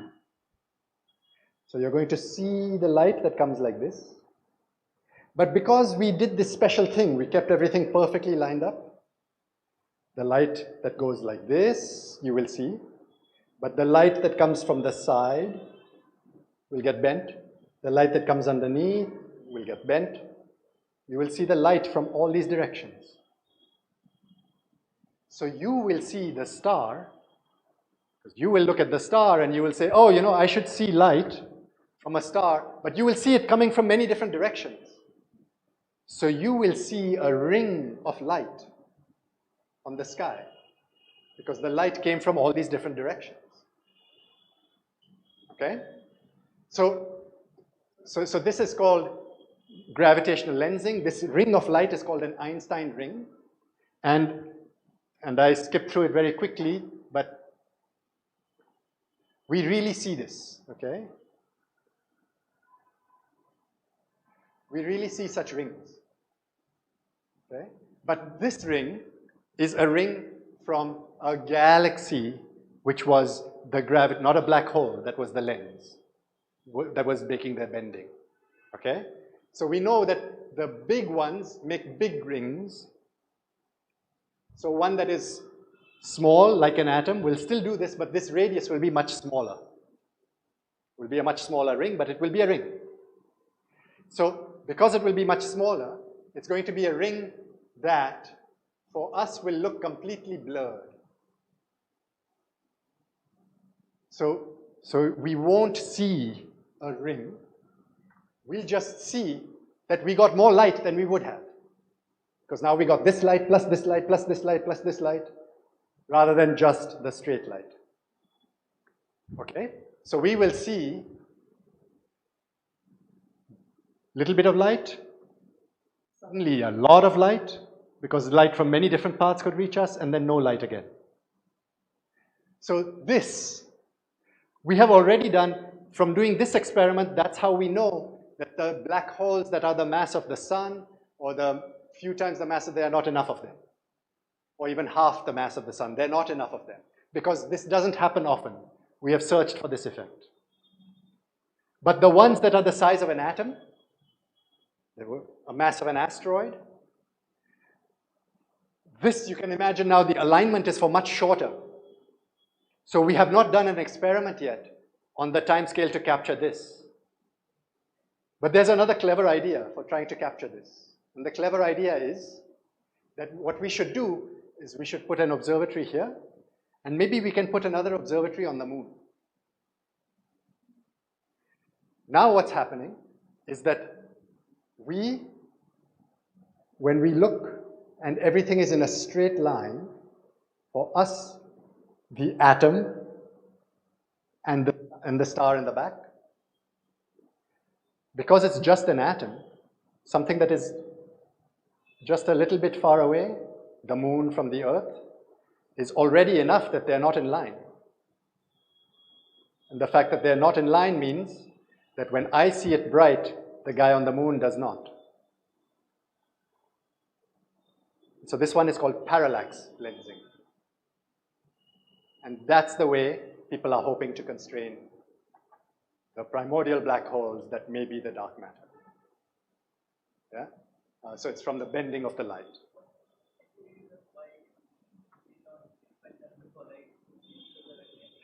They could collide into each other. So when we do the calculation, they're very small mass, but they're not very abundant. So we think they won't collide that frequently. So we've done, people have made estimates of how many and how massive and stuff like that. So they think the collisions will be not so frequent.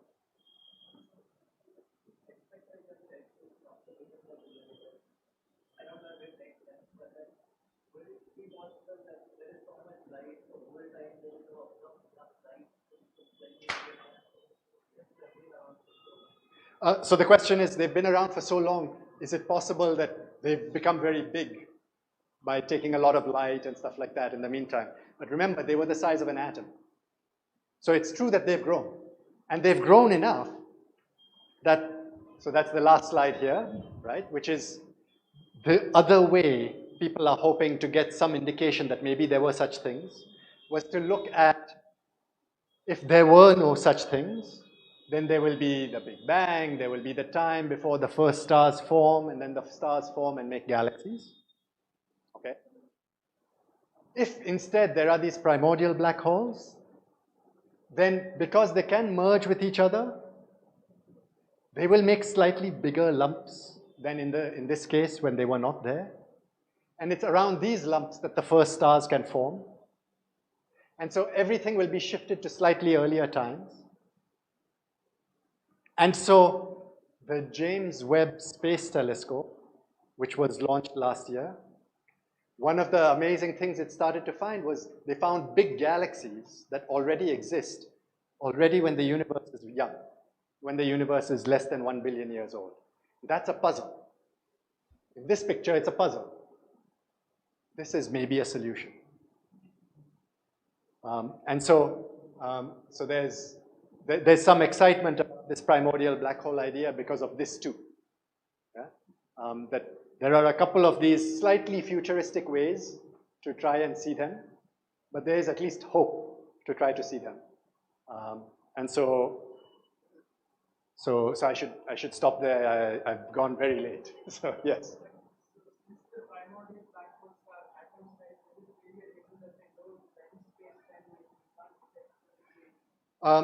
That's right. So they bend it very little, right? It's only until you are within an atom's length or so of them that you notice. And so most of the time, no light passes between them and us with that close a distance, so we don't notice. That's the idea.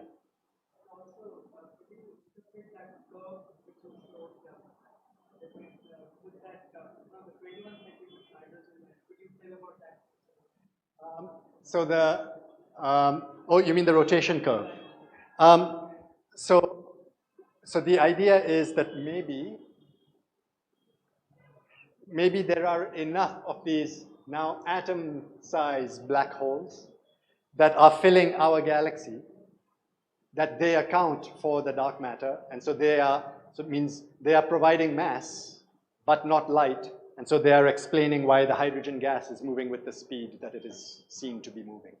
Yeah? And so that means if we have that they are atom mass, atom size asteroid mass, we should make an estimate of the abundance, how many there should be to be all the dark matter, and then we can ask, how plausible is it that they merge, that they banged into one another and became more massive.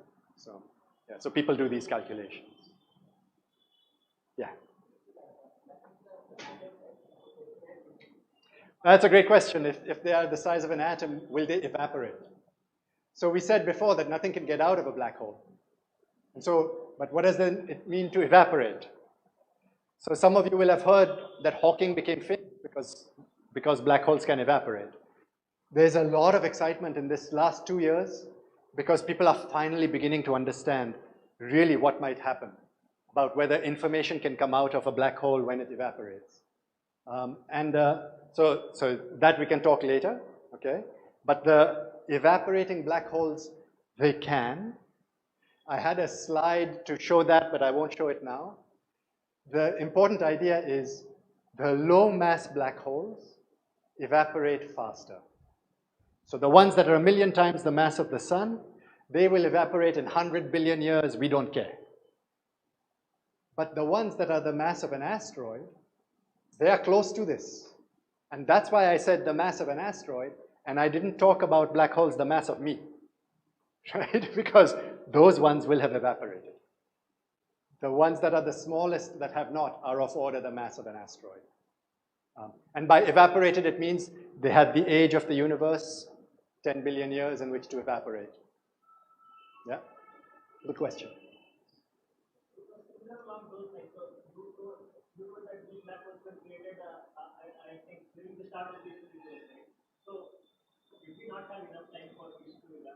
Right, so the evaporation of normal black holes is so slow that it's not an issue. It's only when you get down to masses like an asteroid. So it's like for an asteroid, 10 to the 16 kilograms, that the evaporation, the time to evaporate is 10 billion years. So anything less than that will have evaporated.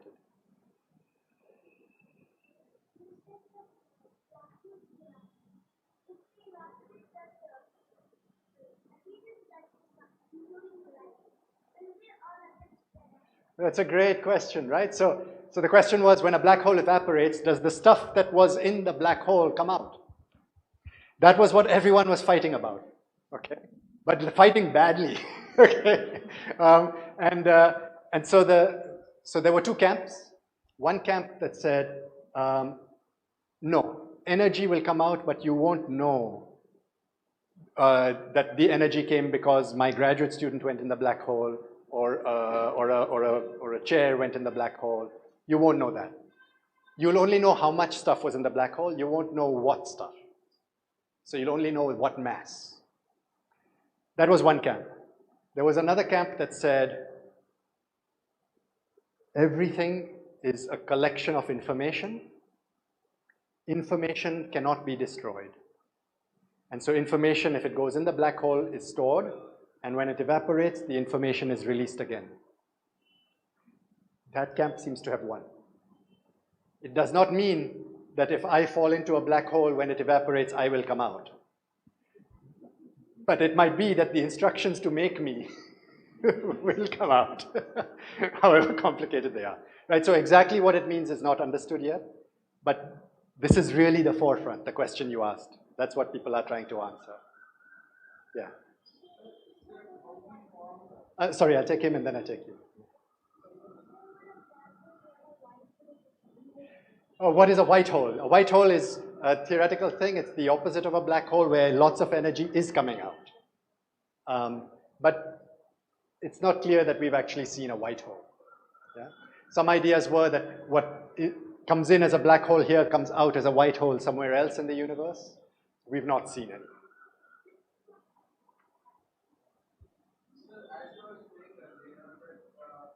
Information cannot be erased from the so that we are living in a black hole, so that information that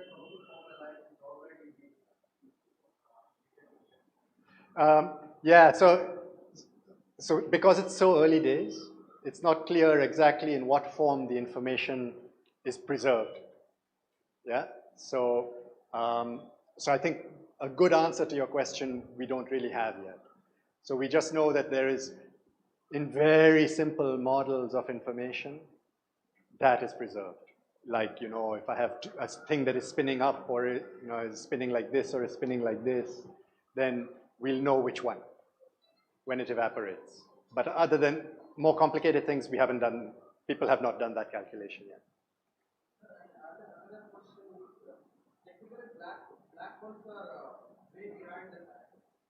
What does that mean?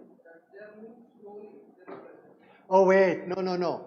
So it's not that they're moving, it is that time is moving differently, not that they are moving differently. In the center of the black hole, the time moves slower than the around the black hole. Yes, there's a good way to think of that. So that if the primordial black hole can detect beyond that, can show something beyond. No, I think the way you would say it is simply that time close to the black hole, means inside that atom length, is ticking, is passing differently from time outside. But maybe it's useful for me to give an analogy. Well, it's actually the actual fact, what we mean when we say time. So, light. Now this is my laser pointer. Let me shine my light up. So when I shine my light up, you know, before shining light, I can throw this up. When I throw this up, it comes back down. Why? Because I didn't give it enough speed. So it went up and it came back down. We would say, you know, in school you will do that this is kinetic energy that is being translated into potential energy, then it stops, and then it will turn back into kinetic energy. So when I do with light, it must be also that it is turning energy into potential energy. But light, what does it have for energy? It doesn't have a mass. Its speed is the speed of light. It doesn't slow down. The only thing light has is its wavelength. So the light, when it goes up, it becomes longer. And then if it were to fall back down, it would become short. So we say the light got redshifted. Okay? Then we ask, what is time? Well, time is how many ticks passed. What is how many ticks passed? How often the light went up and down. If the light went up and down 3 times, I will say 3 seconds passed. But now, because the light got stretched, for it to go up and down 3 times there is different for it to go 3 times here. So that's what we mean when we say the time there is different from the time here.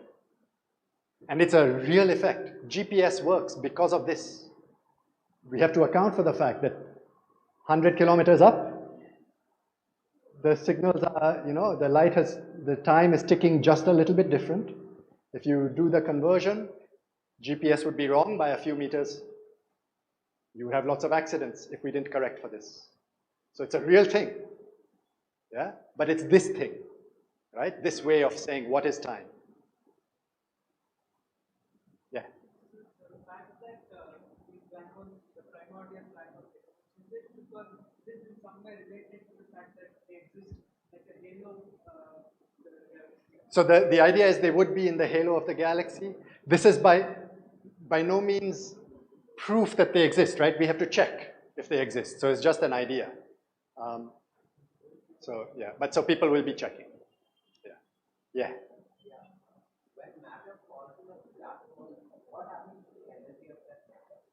When matter falls into a black hole, what happens to its energy?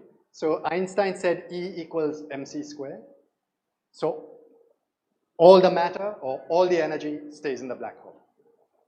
Okay? It's a little bit technical if I worry about gas that is falling into the black hole. When it's outside, then the gas can rub against other gas as it's falling in and radiate some light. But once it crosses that special radius, nothing can come out. And so all the energy goes in, all the mass goes in. Yeah.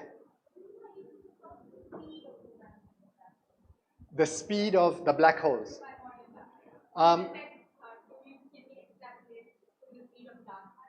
Right, so that's the idea. The idea would be that they won't be very different from the speed of the dark matter, meaning of the speed of the rotation curves, the white curve that we looked at. They should be going at more or less 200 kilometers per second also around the center of our galaxy. Can we extrapolate that and figure out what was the closing power? No, that's hard. No. Yeah. Yeah.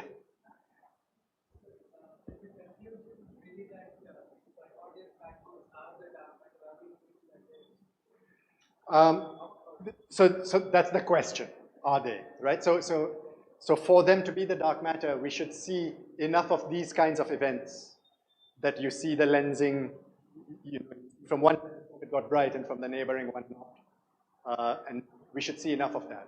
So like I said, we looked for this effect for things that are about a solar mass black hole or a Jupiter mass black hole, which was also a good idea. It's like yours. Could it have been an asteroid? Might have been, but it was not, right? So it's the same with the primordial black holes. It might be, it's a nice idea, but there's another nice quote. Science is the destruction of a beautiful idea by ugly facts. Okay. And maybe I should stop there so people who want to leave can leave. And oh, okay. Yeah, last couple.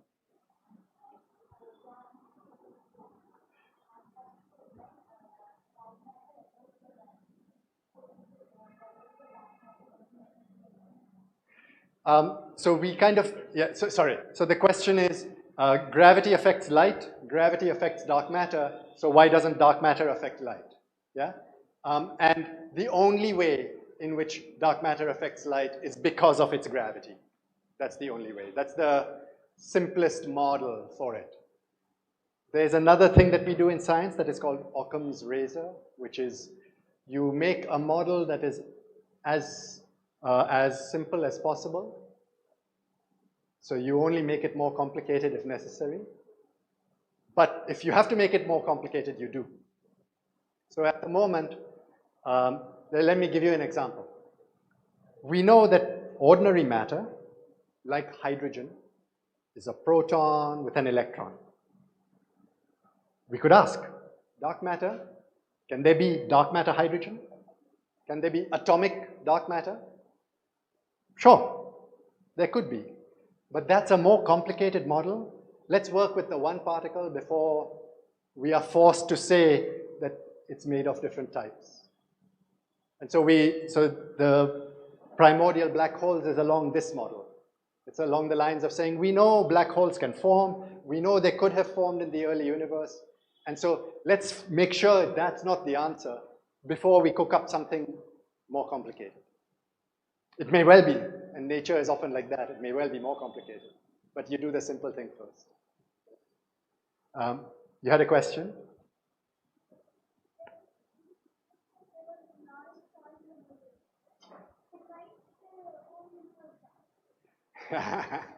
Another tough question. So the statement was that there are a lot of stars in the whole universe. So why is the night sky dark? No, why is it dark? So that's a great question. This is a question that had people stuck for about 100 years. Until about 100 years ago, stuck for longer than that. Right? And the idea is the following. The idea is that, so supposing I'm here and I'm looking out, and there are many stars. If the universe goes on forever, then in whatever direction I look, there should be a star. Because there are stars at random, and so maybe there's not one near me, but behind there will be something, and behind there will be something, and so there should be many stars.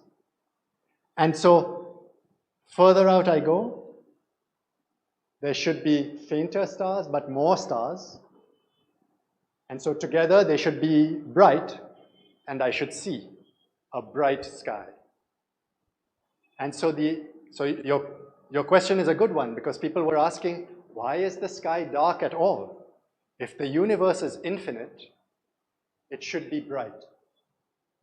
And the answer, or again, the simple answer is, suppose the universe had a beginning. If the universe had a beginning, then because light has a fast speed but a finite speed, light can only reach us from a certain distance. So, although the real universe might be bigger, the observable universe is finite. And because the observable universe is finite, now it's possible that here there's a star, but right next to it there's black. And then there's a star, and right next to it is black. And so because the stars are small compared to the spaces between them, the sun, suppose the sun is I like cricket, suppose the sun is a cricket ball here in Bangalore. The nearest star to the sun is another cricket ball in Bombay. So the space in between them is huge. Okay, so now you can imagine that if I can't go out to a huge distance, then the fact that the space between the stars is big means that the night sky will be dark, because there's only a finite distance out to which I can see stars. Yeah? So the answer is because the universe has a finite age. Otherwise, it would be bright. So the question is, what's the relation between philosophy and this kind of scientific endeavor, right? Right, yeah. So while it's not explored in exactly the kind of language you were using, there is a sense in which discussions of the very early universe are quite philosophical, okay? So there is a question of whether we should be trying to explain the way the universe is, yeah? And so there are some scientists who have come down on the side of saying, the only thing you need to say is we need to agree that we exist. Some people don't agree. We need to agree that we exist. For us to exist, certain things had to be true. And we can ask in a model, is it natural? Is it common for the electron to be small compared to the proton? Is it common for the speed of light to be much faster than the speed of anything else? You know, so there are certain things that are true of our universe, and so one way people go is to say, you know, all that matters is that we exist, therefore the universe has to be a certain way. And there's no point trying to explain why it's that way, because we exist. There's another group, and usually the two groups don't like to speak with one another, which says, no, we should explain everything. So they would like to give a probability to say there's, you know, these parameters could have taken any values, but it is more likely that they take the values that they have. Then a successful theory is one that can explain that. So it's a messy field at the moment. But it's not totally avoided, I think, at the cutting edge. Yeah? We probably have we can have an interesting discussion after about even the nature of distance and the nature of time from this point of view. So, yeah. Last question? Yeah. Yeah.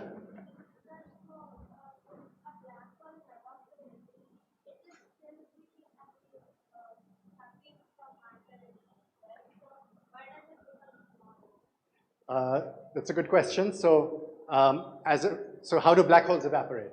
That's basically the question, right? And the question is, if it's a massive thing, then it might still be attracting stuff to it. And so there's now some competition between it evaporating and it growing. But if you remember, when we looked at the black hole that's at the center of our galaxy, then I said the stars are going to keep going around it. They're not going to fall in any further. So imagine that that black hole evaporates. Nothing extra will fall onto it. And so it will evaporate. So it will get less massive. I'm kind of dodging the question because the actual mechanism that it uses to evaporate is one where it actually eats something and something else stays out. So it's a strange thing that we can talk about after. Yeah? And so the correct answer is a little bit more detailed.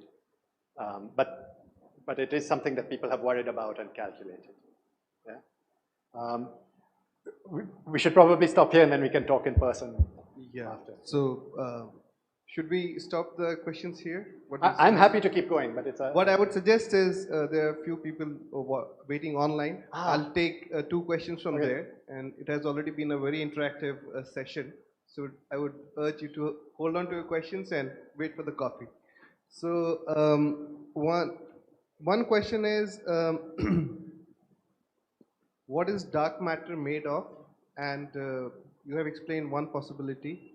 So could there be other ways of? Yes.